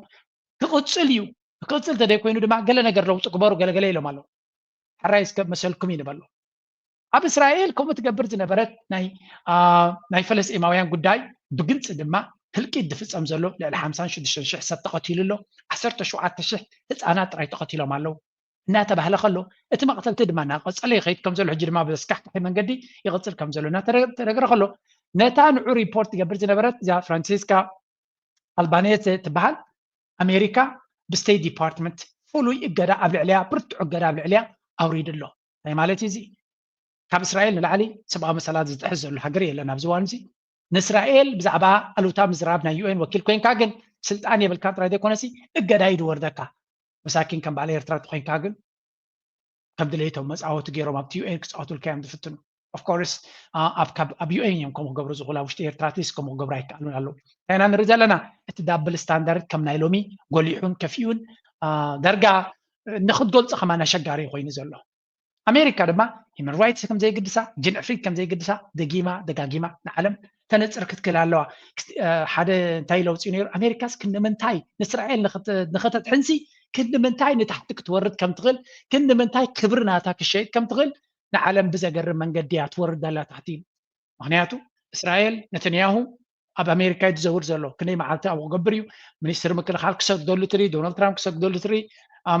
امريكاوያን ድማ በዚ ወሪድዎም ዘሎ ውርደት ናይ በሐቂ يحزنون يحفرون كم زلو ኢና ንርዘለና በደገን እዚ ኩነታት እዚ ከም ንቡር ጌርካ ወሰዶ ከም ድሌቶም እዮም ዝገብሩ ዘለው ከም ድሌት ካይ ኸትገብር ዓለም አቤት ካደ ኮይና ድማ ዝግበር ነገር የለን ዝባሃል የለን ኣብዚ ሓንቲ እስራኤል ከነምንታይ ጽልዋ ብዕሊ ዶናልድ ትራምፕ ኣለዎ ንዝብል ሕቶ ክምልሱ ኢሎም እዮም ሚኒስትር ጉዳያት ወፃኢ ናይ ኣሜሪካ ዘሎ ማርኮ ሩቢዮ እቲ ናይ እስራኤል ሎቢ ግሩፕ ኤፓክ ዝበሃል 1,013,000 ዶላር ኣብቲ ናቱ ምርጫ ከፊልዎ ከም ዘሎ ቅድሚ ሕጂ ከም ዝኸፈሎ ነቲ ናቱ ናይ ኢሌክሽንስ ፋንዲንግ ሳብ لعل مليون كم زحجزوا دونالد ترامب كان متى حجزوا ملو 330 مليون 330 مليون أبوليتيكا ناتو كونتريبيت كم زجبروا أي باك سلازم منو بمولو تقاصات ناتو نسوم زبلوا يكبر صل كاوس أي كجبر كم زيكل على ملو دماء مسكح كحز خونه كنا تاتر لا سلازي human rights قبلوا خلوا كماي مخالط human rights كماي كم سرح نخردا كايله أمريكا لأن كان هجرات أفريقيا عدي مالا بتعد ما تكبروا زلادما زدحانتي نا human rights debates كان جزيو نقدفوا because I think every time ناي فلسطين قد دايك ما تخلو قاهين جديد ما تأكا تي قاهين ما كتحلفوا سلا زي تخل دريس مالت كل جزء خنقلت أي نخلينا it is what it is the situation comes allo يخاطوز زلكا it is very tragic زحزنيو but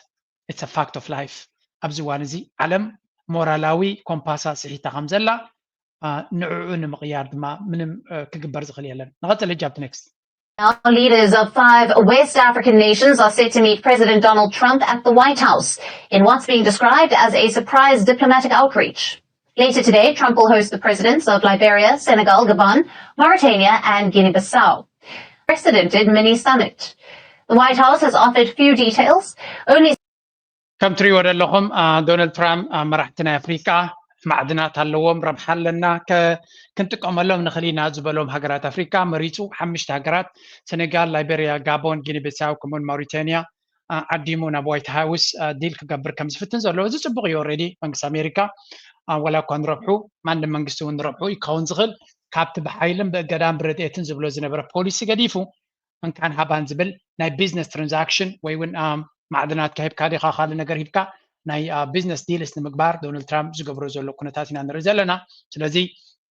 هجرات أفريقيا نعيد ليانين نزو كونتات زي أقدستين زبلن عديمو مساعتهم كسرح أنا بوايت هاوس كم زعدمو من نرزلنا قدم نحمسان 4 هجرات بحر عديمكا نقول له ما زراريبكا كم حنت هجر كي دبلو بباسات كيف كان عندهم تاخذوا دبلوم زنبرو نعقديفو متنا سبات نامصه مساعتهم كسرح يمرص كم زلينا نرزلنا حفشاتن هجرات فلوي معدنا زلونن نامريكا للخل دما تشاينا ابو صبو زخونه منقصاصا سلتغبر زلا نتشاينا سحيب كان يموصا تريو ويون تخلو كبنا زخلي زبلو وسغونتات يوم توسو زلو دونالد ترامب ناي دراما ويون فلوي نجر مقبارو سلازي يترف نحدا مراحي كابتم تعديمهم زنبرو انتهي لو مسلكم سمعوا وبزي. Thank you so much for this opportunity. Well, thank you. It's such good English, such beautiful. Where did you learn to speak so beautifully? Where were you educated? Where? In Liberia. Yes, sir. Well, that's very interesting. That's beautiful English. Sure. I have people at this table can't speak nearly as well. And we just want to thank you so much. كمستري وزن لهم بريزنتنا ليبيريا تي دونالد ترامب كوبا نبزح شاب دمهم تطو كم زبلوا كويس قبر ثانك يو نتزحب كنا عدل مساخه نرقم خالنا نز بيزنس مساخه نزرارب بمخالو نابله كمسكون سنيسي واو انجليش نات كاغ مره صبغي له ابي ختماهير كاين مخانو ابي ختماهير كا منات بنات زرارب منالبت امريكا مصي تماهير خون كم زبل قمت ينيرو سلازي كميز انجليش كاغ صبغ كون كيلي الوسي اب لايبيريا تماهيري الو دونالد ترامب completely ignorant you بزمن الراقب له من يتحجر انت يالو تعالوا سبات ترى سبات يزبلكم انا مش حدا سب الراقب تلو ولا بوليتيكيا كون ابوتونا بنت اوباما انتحقينو مسنا لايبيريا كراقب تقينو بزعبه لايبيريا مسعتي قبري تايم زاربو تاي تمرت لهم قطعبهم تاي مسل حزبهم تاي مسل عليتهم تاي كنده حزب لهم نزي فلتي دونالد ترامب يقول سونيو لايبيريا ابي كم زلا كارت اخرق بايكلني مبرنا يزا لايبيريا تبع الهجر حنت دحري كم إثيوبيا زي تجزت هجر تبع النساء قاليت دما official قانقاناتهم وقعوا قانقانات هجر انجليش مزاربو سلازي هذا انجليش زارب هجر انت يبل له انجليش كتصبغ يا بيت ماهر كتجريمه له ابز متيوم انجليش زي كله بزحات አለው ባሊ زارب له لفدو حميز له بزحات ما راح تقينو متيوم انجليش زي كله سبات አለው نابلي زارب جلو صرفك هون خلي زقن اجين ندونالد ترامب من يكحزلو انت حسكا انتي تمصيو حسكا انتي كتمص تخليو بحمز بلا ينف تنفح ز عينتو مرقصو زلو مراحي سلازغوني ማንም ሰብ ክዛረቦ ዝኽእል የለን ግን ዶናልድ ትራምፕ ናይ ብሓቂ ዘገርም መራሒ ኮይኑ ዝቕፅል ዘሎ ግን nobody cares ከም ድሌቱ disrespect ክገብር ከልዑ ኣፍሪካ بغالاتو ዝገልጾ ወላ ሓንቲ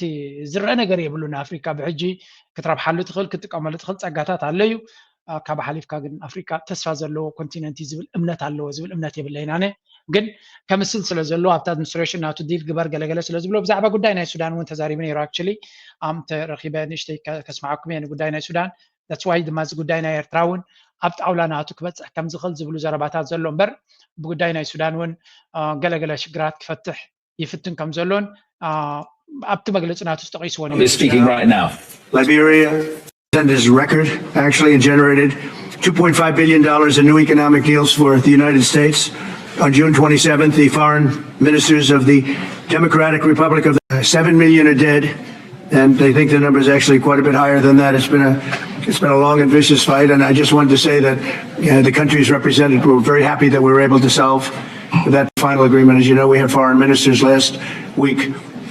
hearing about it, and it was a vicious war. It was a terrible war. He was very much involved in that settlement. Most people thought it problems. Libya and others, we have there's a lot of anger on your continent. We have problems. Libya and others, we have peace also in places like Sudan where they have a lot of problems. ብሓፈሻ ንጉዳይ ናይ ሱዳን ከምኡ ናይ ሊብያ ይከታተሉ ከም ዘሎ ናብቲ ኮንቲነንትኩም መዓት ሞትን ሕርቃንን እዩ ዘሎ ስለዚ ንዑ እውን ክንፈትሕ ገለ ክንገብር ኢና እዩ ዝብል ዘሎ መቸም ናይ ዶናልድ ትራምፕ ነገር ኣይገብርኒ እያ ንብል ኢና ክውስን ዝኽእል መራሒ እዩ ዓበይቲ ውሳነታት ንሕማቕ ይኹን ንፅቡቕ ክገብር ዝኽእል መራሒ እዩ ስለዚ በዚያ ክሬዲት ክትቦ ትኽእል ኢኻ anyway ኣብ ጉዳይ ናይ ኣፍሪካ ምንቅስቃሳቱ ይገብር ከም ዘሎ ንርኢ ኣለና now let's move to the next topic about Africa. Let's go to Kenya.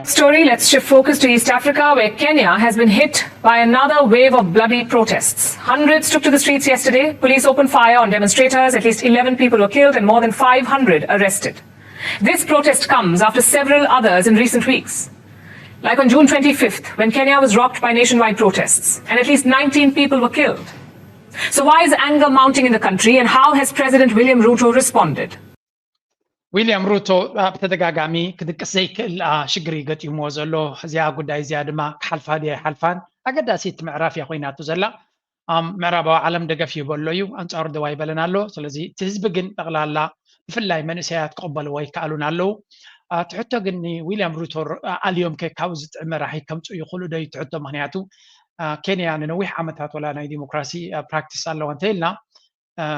ጥዑይ መራሒ ካብ ዘይርዩ ግን ነዊሕ ከም ዝገበሩ ትብል ሽውናሲ ኣብቲ ሲስተም ዝኣተዎ ምዃኑን ምናልባት ሓንቲ ቪድዮ ናምፅልኩም ነይረ ዳርጋ እቲ ሃገር ብዓብዩ ትቁጠባናቱ ብውሕዳት ሃብታማት ዝውነን ኮይኑ ዝበፅሐ ህዝቢ ዳርጋ ዲስኢንፍራንቻይዝድ ወይ ከዓ ዝኾነ ይኹን ዕድላትን ዓቕምን ከም ዘይብሉ ገይሩ ዝተሰርሐ እዩ ስለዚ ወላ እውን ዊልያም ሩቶ ኣሊኻ ካልእ መብፅዓ ኣለካ ድዩ ካልእ ነገር ክትገብሮ ትኽእል ኣሎ ድዩ ንዝብል ሕቶ እውን ብዙሕ ሕቶታት እዩ ዘልዕል ግን ኣገይን Kenya is in a deep trouble as it is agam dema magdafa bi wala William Ruto wala kwa ashki'u gala geiru kisagro yifitin tolo unfortunately quotes ay kalanalo am nafsu kaf kam zizgber protest dema sab sala zqtal mamalisu netukunatat እና ጋድዶን እና ካፍኦን ይድመጽ ዘሎ ዊልያም ሩቶ ድማ መመሊሱ ተጸላዕነት ይፈጥራሉ እዚ ኩነታት እዚ ድማ ከቢድ ብድሆ ይኮይንዎ ዘሎ ንምሕዳር ናይ ዊልያም ሩቶ and we will see how this ምናልባት ተኽእሎ እንተሎ ናይ ስልጣን ካብ ስልጣኑ ንኽወርድ እዚ ሕጂ ገጢምዎ ዘሎን ቅድሚ ዓመት ዝተበገሰ ንስዩ ከኣልዮ ዝኽእል ዊልያም ሩቶ ነዛ ጉዳይ እዚኣ ክወፃ ድዩ ኣይወፃን I don't know ምዕራባዊ ዓለም ምሉእ ሰፖርት ይህበሎ እዩ ወርልድ ባንክ ይሕግዘሎ ካልኦቱን ይሕግዝዎ ኣለዉ ግን ካብዚኣ ኩነታት እዚኣ ከትሕንዎ ይኽእሉ ድዮም ኣይክእሉን ግን ንግዜ ጥራይና ክንገድፋ ንኽእል ሓንቲ እዚኣ ኮይና ዝቕፅል ፕሮግራም ሓንቲ ናይ መወዳእታ ብዛዕባ ቁጠባ ትምልከት ክበኩም እየ ድሕሪኡ ክንሰግር ክንፍትን ኢና Winnie, a mother of 6, is one of the 700 people who moved into these newly constructed houses this month as part of the Mpanzi rehousing project.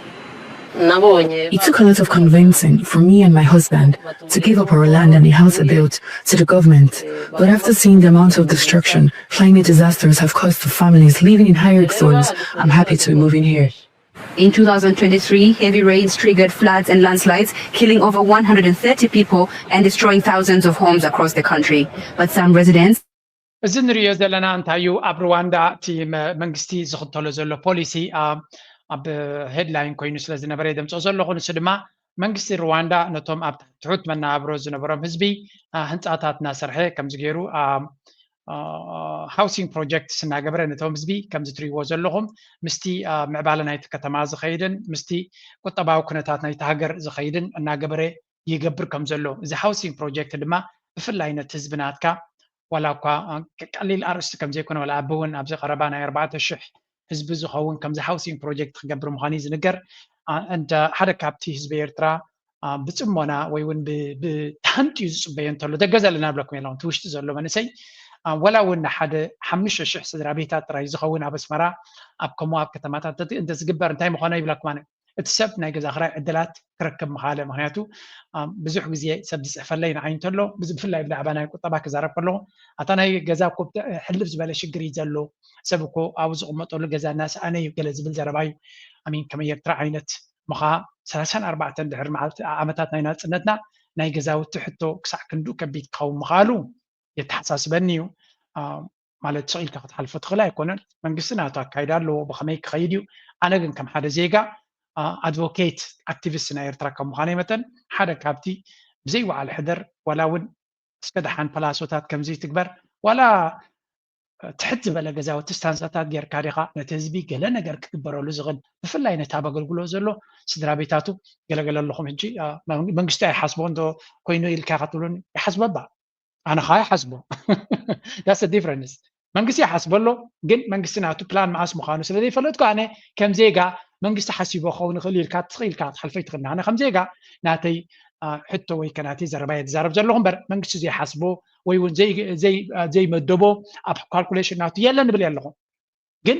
معاسي خون قال نتزبي كنت نقرن تخيل كا أنتوا تخيلوا دما أبتناتهم priority ونقدميت كمان أو عيد نقبر لنا حزبكم يزقبر من قال بعد كم حزبي ناتكا مثلا ناتكا كنتاتن زي تردى كان ترلوكيت كما صحاف أنبب حزبي كل جزء منقسي كم زينا أنا دليل يزارب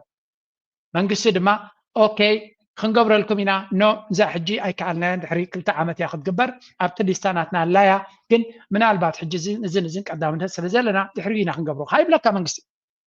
لك كم منقسي كم سدرها غير كوسدو نابنا دقي متيوم كم زياج أما دليل له خوي بلوني باجيتيري يمستكون تدما نحجري أتدليكا تحرشد شو حدي أتدليكا sometimes دما أي لكاني ونياتو وخلت عمال لك قبل ونخليه سلزي كومي دما كم زيجا تحطو زلكا نقرات له منقستي أو أنت عمل صديق بكا قالوا تعمل صديق بكا حجري يكبروا نتحطو تحرع مش عمد يكبروا منقستي يملسو كم زيجا جن حطو مقرابن كم رئيتونا مهابن قبول نقر غيركم كنت وصدوا وقت كل لكم هذا كم زي عينة تحساسبك معبل كزي كيلو دما انتي خاخد كون تخل بقع ولا حنت زي تحتت راح خاخد كون تخل زيد ما انا منقسونا هبتموني imagine زومناتي اودينسي ولا حنت زي تحتو اقد اسريتو زي تبو انت غنكا تعرفينا دين دل زلنا زلفاينا زين دل زلنا نعقتن تعبيتنا زين دل زلنا بربحناص منقدي ازيا كم زي انت تخونكو صبق مخون نيرو وي وين انتي بلان له الكامعتات انا كمناتي صبق نقر غير يدريو ግን ገለገለ خير تراوينا له حلمناتهم كل ጊዜ ደስ ብለና انا ري وزي اجي ናይ ባጽ ኢሎም እዮም ገይሮማ መንገዲ ባቡር ገይሮም ነዛ ባቡር እዚያ I mean some people don't have any vision ገለ ሰብ ራእይ የብሎምን ገለ ሰባት ግን ትራኢናቶም ሓሊፎም ከማን በአርቲፊሻል ኢንተሊጀንስ ገይሮም ከምዚያ ገይሮም ይቡና እዛ ባቡር እዚያ ተዋሓደ ኣብ መንጎ ስመራን ባጽን ጥራይን ትግበርሲ ክንምንታይ ግለውጥ ከተምጻልና ትኽእል ነቲ ዘሎ መንገዲ ማለት እዩ ናይ ቻይና ካምፓኒ መዚያ ሜይብን ቻይና ካምፓኒ ዓመት ይወስድ ዘሎም ዝኽእል ድሕሪ ኣፍቃድ ይብካዮ ባይ ዘ ወይ መንገዲ ባቡር ኣብ ሓደ መዓልቲ ዝወዱ ናይ ባቡር ስቴሽን ኣብ ሓደ መዓልቲ ናይ ክንደይ ሚልዮናት ፕሮጀክት ሰሪሖም ዝወዱ እዮም ቻይና ስለዚ ሓንቲ ባቡር ክልተ መስመር ዘለዋ ካብ ኣስመራ ንባፅዕ ትብገስ ጥራይ ንገብር ነርና ቱሪዝም ናይ ኤርትራ ብክንደይ ፐርሰንት ቡም ገበረ ንግዲ ናይ ኤርትራ ክንምንታይ ፐርሰንት መወሰኸ ኢማጂን ግበርዎ ምክንያቱ ናይ ጽዕነት መካይን ካብ ባፅዕ ተሰኪመን ንኣስመራ ክኸዳ ከለዋ ክንደይ ነዳዲ ይውዳእ ናይ ፅርግያ ፅበት ዝፈጥርዎ ካልእ ፀገማት ዝፈጥርዎ ረይቦ زي جمن قصير ترى حسبوني يبني مغلطو بريزنت سياسة بزح أقاطميتات أب تليانا بزخدلو نبدالن كزاربولي سمينا وجن of course heavy investment كون كم زخل كاميرا داتا يجن we كم إيرتراويان جن حلم زلنا برئيس زلنا خنكون تخيلنا دما زبالة زي نزياز جبر كإيرتراوي صبغ جبر كم زعينة رأي صبغ تسفاك بزخل نجار تغيركا دس بلني بفلاين إيرترا أبزوانزي كحدش إيربورت كمان زبالة زي من قد بابور حنتي መንገዲ ባቡር ጥራይ ወላ ናይ ባጽ ኣስመራ ተገይርካ ምክንያቱ እሱ ነቲ ንግዲ ካብ ባጽዕ ናብ ካልእ ከተማታት ዓብዪ ኣስተዋፅኦ ክገብር ከም ዝኽእል ኮይኑ ይዝርዳዕኒ ቢካዝ ምስ ተዓቐበት ብዙሕ ክሳራታትን ብዙሕ ናይ ትራፊክ ፀገማትን ሓደጋታትን ከቃልዕ ከም ዝኽእል ኮይኑ ዝግምቶ ግን እዚ እውን ሓደ መዓልቲ ክኸውን እዩ ትረስት ሚ things will gonna happen someday ሕጂ ናብ ዳይዞባና ኩነታት ክሰግር ክፍትነ and I hope ምሳይ ክትጸንሑ ነዊሕ ግዜ ወሲደ ኣለኹ let's continue to this one ኣብዚያ ስከስገሩ መጀመርያ ለንቀነ አብይ አህመድ ዝበሎ ኢሎም ዘምጽዎ ዘሎ ኢና ንሪ ባታቀርቡልኝ ይመርጣለሁ የሳቸው ንግግር እኔ በሌለሁበት መድረክ ብታቀርበው ጥሩ ነው ምክንያቱም ብዙ ህመም ነው እኔ ውስጥ የሚቀሰቀሰው እሳቸው ሲናገሩ ስሰማ በኢትዮጵያዊነቴ አፍራለሁ ትልቅ ሀገር ባለ ታሪክ ሀገር ከማንም ቀድማ የመንግስትነት ታሪክ ያላት ሀገር አለችን ይያል ዛሬ በእንዲህ አይነት ሰው ስንመራ ማየት ለሁላችንም አሳፋሪ ነው እኔ አብይ አህመድ ይዝልደቱ አያለው ዝብሎ ዘሎ አብይ አህመድ ውርደተኛ የአዋሪድና በአቢሲ ተዋሪድና ኢና ንሱ ዝበሎ ይልኩም ናይ ትሕተቱን ናይ ምክንያቱ ነፍሰ አካላይ ከምዝ ጎድል ይዝገብረኒ ምክንያቱ ዲስአፖይንቲንግ ዝኾነ መራሒ ምዃኑ እዮም ዝገልጹ ዘለው ስለዚ አብይ አህመድ ተደጋጋሚ ከምዝግለጽ ዘሎ በቲ ፖለቲካል ኤሊት ናይ ኢትዮጵያ ዝተናቀ መራሒ ምዃኑን ብርግጽ ግን እቲ ኢትዮጵያ ክልተ ሰለስተ ዓይነት ገጽ ዘለዋ ዲፕሎማሲያዊ ደገፍ ይረክባሉ እዩ ወላ እቲ ዲፕሎማት ኣብ አዲስ አበባ ዘሎ ዳርጋ መብዛሕትኡ ግዜ ጽቡቕ ዝኾነ ቃላት ይድርብዩሉ እዮም አዲስ አበባ ተቐይራያ ኢትዮጵያ ሓድሽ ገጽ ናይ አፍሪካ ተተኣታቱላ ብልጽግና ናይቲ ሃገር ኣብ ዝበለጸ ደረጃ ይኸይዳሉ እናበልካ ብዙሕ ነገራት ይህብወሉ እዮም ወላ ለንቀነ ምንቲ ምን ኢኻ ትብሎ ሚኒስትር ጉዳያት ወጻኢ ናይ ጀነራል ሰክረተሪ ናይ ሕብረት አፍሪካ ኮይኑ ተመሪጹ ዘሎ ብዛዕባ አዲስ አበባን ኢትዮጵያን ዝተዛረቦ አብይ አህመድ ናይ ብሓቂ ክሬዲት ዝግብኦ እናበለ መጉስዎ ኣሎ ምክንያቱ እቲ ዝገብሮ ዘሎ ናይ ጽርግያታት ይኹን ናይ ገለገለ ጽጋናታት ዝድነቕ ነገር እዩ ብዓት መራሕቲ አፍሪካ የድንቕዎ ኣለዉ እዮም እቲ ጸገምናቱ ናይ አብይ አህመድ ዳርጋ መብዛሕትኦም ማዕረቱ ዘድንቕዎ ዝነቕፍዎን ዝረግምዎን እንተሎ ግን ሰላም ከምጽብ ዘይምኻል እዩ ሰላም ኣብቲ ሃገር ከውርድ ዘይምኻል እዩ ሰላም ከውርድ ድማ ዓቕምና ሃለዎ እዩ ነቲ ዞባ ሰላም ክብ ዓቕምና ሃለዎ ምክንያቱ ዝርብሽ ዘሎ ንሱ ስለ ዝኾነ ምርባሽ ጠጠው ተቢልዎ እቲ ዞባ ሰላም ክረክብ ይኽእል እዩ as simple as that አብይ አህመድ እዩ ኣብ ፋኖ ከይዱ ዝዋጋ ዘሎ ስለዚ ነቲ ኣትሊስት እንተወሓደ ነቲ ኩናት ናቱ ጠጠው ሕጂ እኳ ክንደናይ ወላ ጠጠው ከብለየ እንተበለኾ ጠጠው ከብለየ ይኽእል ዶ ይትሕቶ ኣብ ትግራይ ዘሎ ኩነታት ናብ ዝገደደ ዝወስዶ ዘሎ ንሱ እዩ ኣብ ምሸነ ዘለዎ ፀገም ኦሮምያ ከምኡ ምስኦም ክሳዕ ክንዱ ክበፅሕ ኣይምኻለን ሕጂ ድማ ሕልፍ ሓሊፉ ምስ ኤርትራ ኩናት ዝደሊ ዘሎ ንሱ እዩ ምስ ሶማልያ ሽግር ዝቕስቅስ ዘሎ ንሱ እዩ ምስ ሱዳን ሽግር ዝቕስቅስ ዘሎ ንሱ እዩ ስለዚ ኤቭሪዌር ኣብቲ ዞባ ሽግር ዝፈጥር ዘሎ ንሱ እዩ ነዚ ሽግራት እዚ ጠጠው እንተዘብል ነይሩ there would be a chance ንፅቡቕ ነገር but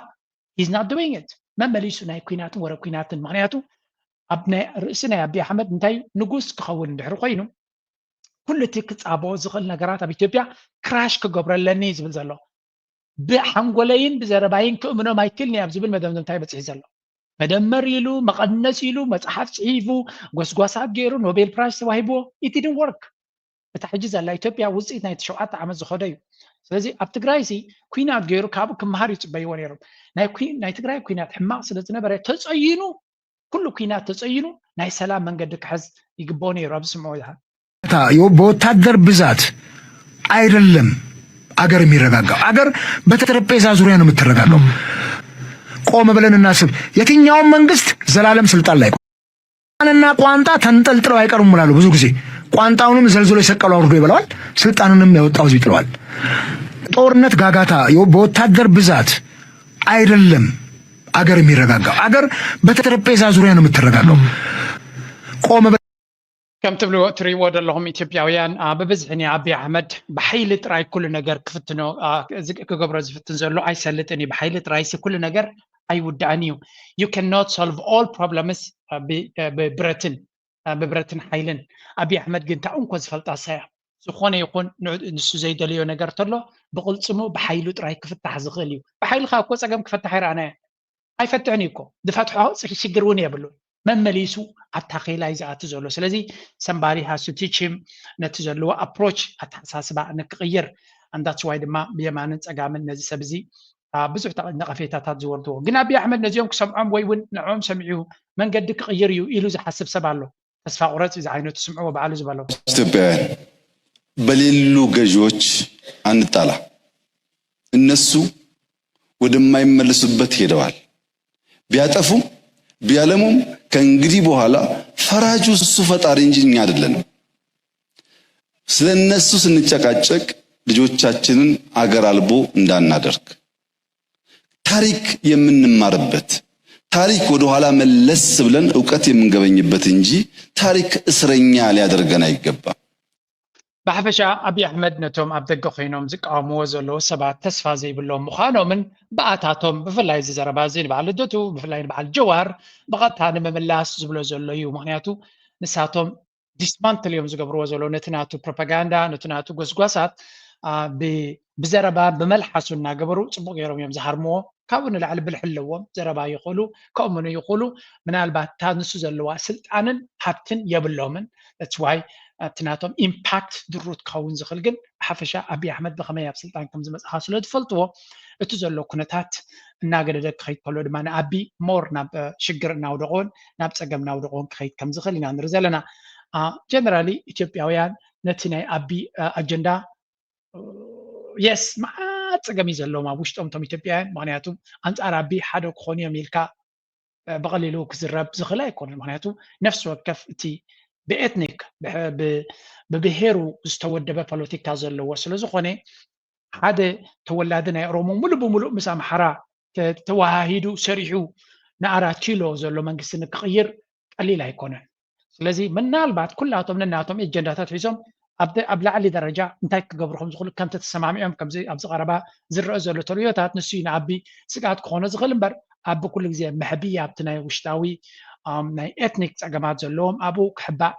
ዘኽእሎ ነገራት ኣለዎ። ኣብ ልዕሊኡ ድማ እቲ ኢንተርናሽናል ኮሚኒቲ ሽፋን ይህቦ ስለ ዘሎ እቲ ሽፋን ድማ ቤላ ገይሩ እዩ ዝጥቀመሉ ዘሎ። ምክንያቱ እዚ ለንቀነ ወርልድ ባንክ መዓት ገንዘብ ሂቦ ኣሎ 1 ቢልዮን ዲገለመለ 600,000 ከም ግራንት ገይሩ ክቦ ምዃኑ ገለፅ ሓበሬታ ንርኢ ቀኒና። ካልኦት ዓበይቲ ኢንቨስተራት እውን መፂኦም ይኣትዉ ኣለዉ። ንሱ ብዙሕ ነገራት እዩ ዝፍትን ዘሎ ግን እቶም ኢትዮጵያውያን ነቲ ዘሎ ኩነታት ካብ ኢትዮጵያውያን ተሰማዕናዮ ዝያዳ እሶም ይፈልጥዎ ካባና ንላዕሊ ወይም የባህር በር ጥያቄ በዚህ ሰዓት ለምን ተነሳ ብለህ ታስባለህ? ፖለቲካ እኛ ሀገር ደግሞ የዚህ ኮንስፓይረሲ ፖለቲካ ወይም የዚህ ሴራ ፖለቲካ እንደምታውቀው አጀንዳ ማስቀየስ እንደዚህ የሚሉ ነገሮችን ደግሞ እዚህ ውስጥ እናስገባበትና ደግሞ የዛም ሰለባ ሆነዋል ብለን ደግሞ እንትን እናርገውና አንዱ አጀንዳ ማስቀየረ ሶ ይሄንን ሌላ አንድ ገነን ባለ ኢሹ ማምጣት ለምሳሌ የአባይ ግድብ በዚህ ጊዜ ኢሹ ሊሆን አይችልም። የአባይ ግድብ የህዳሴ ግድብ ኢሹ ሊሆን ይችላል የነበረው በአቶ መለስ ጊዜ ነበር አይደለም ያችን ማስቀመጠው የመሰረት ስለዚህ እቲ ዓብይ ኣርእስቲ እንታይ እዮም ዝብሉ ዘለዉ እዚ ጉዳይ ናይ ወደብ ዝበሃል ዘሎ ክንምንታይ ኣድላይነትን ኣገዳስነትን ኣለዎ ንዝብል ኣጀንዳ እዩ። ስለዚ ኣጀንዳ ነቲ ህዝቢ ካብቲ ውሽጣዊ ፀገማቱን ካልእን ዳይቨርት ንክትገብሮ እንድሕር ኮንካ ኣገዳሲ ኣጀንዳ ኣገዳሲ ሕልሚ ኣብ ኢትካ ዘየለ ሕልሚ ክሸጠሉ ክትክእል ኣለካ። ንገለ ሰብ ድማ ኣብቲ ፕሮፓጋንዳ ናቱ እቲ ዝሓየለ ሓይሊ ናቱ ንኤርትራ ግዳይ ጌርካ ብዛዕባ ኣፍ ደገ ባሕሪ ዝብል ከም ዝፅመድ እዮም ዝገብሩ። ግን ንኣጀንዳ ጥራይ ኢልካ ክድቀስ ዝኽእል ጉዳይ ኣይኮነን። ምክንያቱ ኣብ ዓቕሊ ፅበት ስለ ዘሎ ክፈትሖ ዘይክእል ሽግራት ብዙሕ ስለ ዘሎ ኣብቲ ውሽጢ ነቲ ኣጀንዳ ናቱ ዝያዳ ተቐባልነት ከም ዘለዎ ንክዕቀን እምበር እኹል ደገፍ ክረክበሉ ኣብ ዝኽእል ጉዳይ ኩነታት ኮይኑ እንተመዚኑ ናብ ኤርትራ ገፁ ዓንዳር ኩናት ንክገብር ዝስከፍ መራሒ ከም ዘይኮነን ወይ እውን ቃል ዓለም ክገብር ዝኽእል መራሒ ከም ዘይኮነ ዳርጋ ዝበዝሐ ሰብ ዝሰማምዓሉ እዩ። ብሓፈሻ ግን ኣብይ ኣሕመድ ነቲ ኣብ ደገ ባሕሪ ዝብል ኣጀንዳ ብዝለዓለ ደረጃ ዝሰርሓሉ ዘሎ ዳይቨርሽን ካብቲ ዘለዎም ፀገማት ናይ ውሽጢ ንመህደሚ ክጠቕሞ ስለ ዝኽእል እዩ። ኤርትራ ዋላ ተኽሰሰኒ ዋላ ገለ ትገበረኒ ማሕበረሰብ ዓለም ሽፋን ክበኒ ስለ ዝኽእል ኤርትራ ክትገብሮ ትኽእል ፀቕጢ ክፃወሮ ይኽእል እየ። ኣብ ውሽጦ እዩ ዘሎ ፀቕጢ ግን ተፈንጂሩ መፅኡ ነዛ ስልጣነ እውን ክምንጥላ ስለ ዝኽእል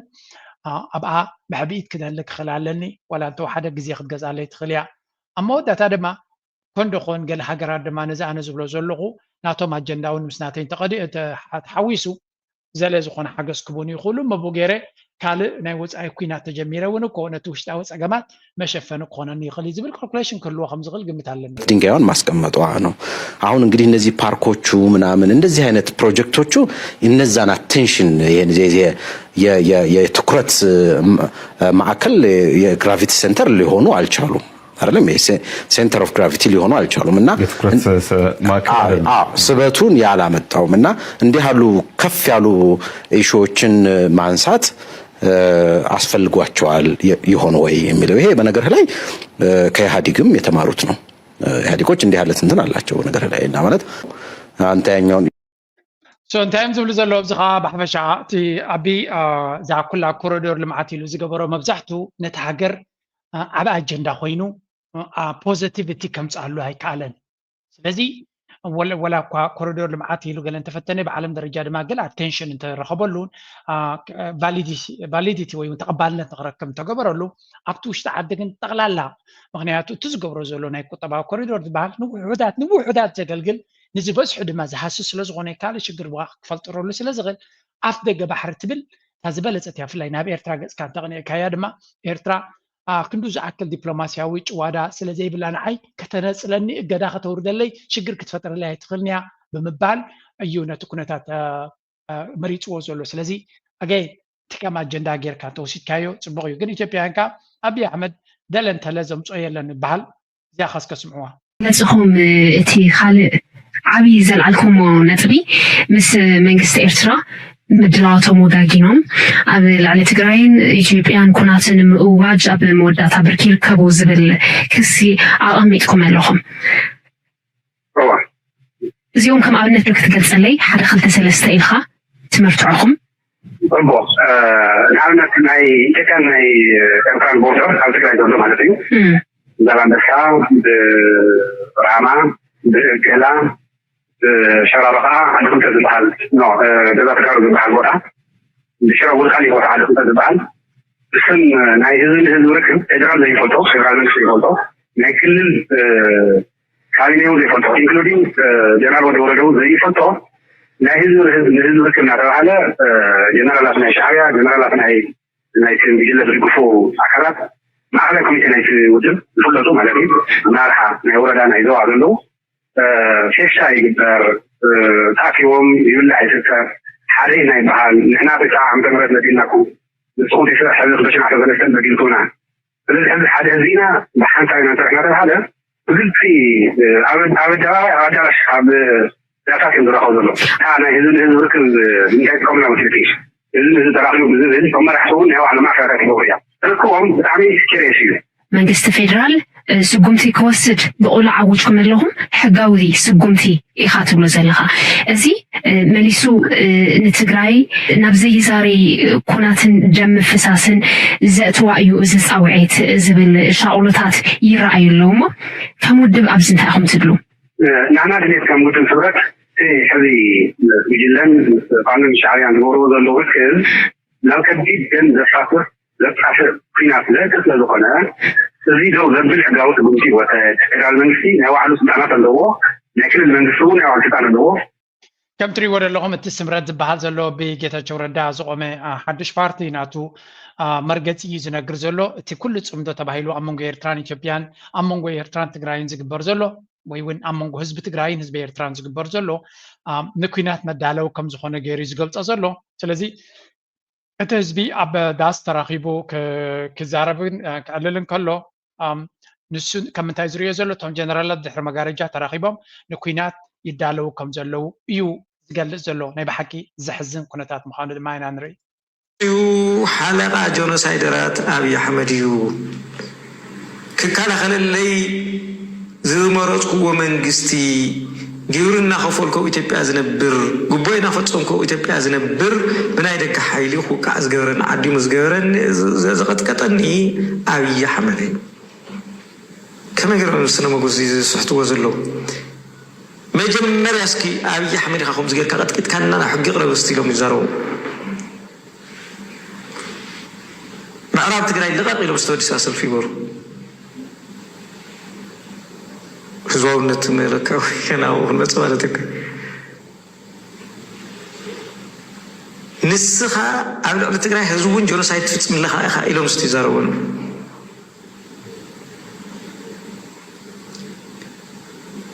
ስለዚ ዘየለ ፋክት ዲነይ ዘይተገበረ ፋክት ይኹን መንግስቲ ኤርትራ ኣብ ልዕሊ ትግራይ ጥፋኣት ፈፂሙ እወ እንዴ ዞም ከቕጥዎ እዚ كفلنا نفتح يقعن ولا لا؟ كنت مس منجست إثيوبيا كفلنا نفتح يزبح زلوا كفلنا نفتح نايز حلفة أكل نقص على الرأي ولا عاوزي من قصتي تبيعت عبدة تقلي مهنياتو زودو بروجكت اللي إيرترا قوبت سلازغونا ماتي إيرترا قوبيتو عندنا تقراون يتصنت هذا يزول الناس لهم سيزو إيرترا عند حرحاوي يتول كوين كاس مسوج أفلين أخو أكاي كوي يزول زلوا بقول سكوي مزارو زلوزي وهم زي مسألة جود عالم ترى أي فلتر سلام يزفتر من تايم تقرايكم يكبر له كم زول الصومال ود صومال مستعباي صومال يا خمو زغيره خمو يبهل هزخنا كحلو كتبراوي ناي ولدهم بروجكت يوم زوت اللوسات زينا ولدهم زغور زلو تبتغاري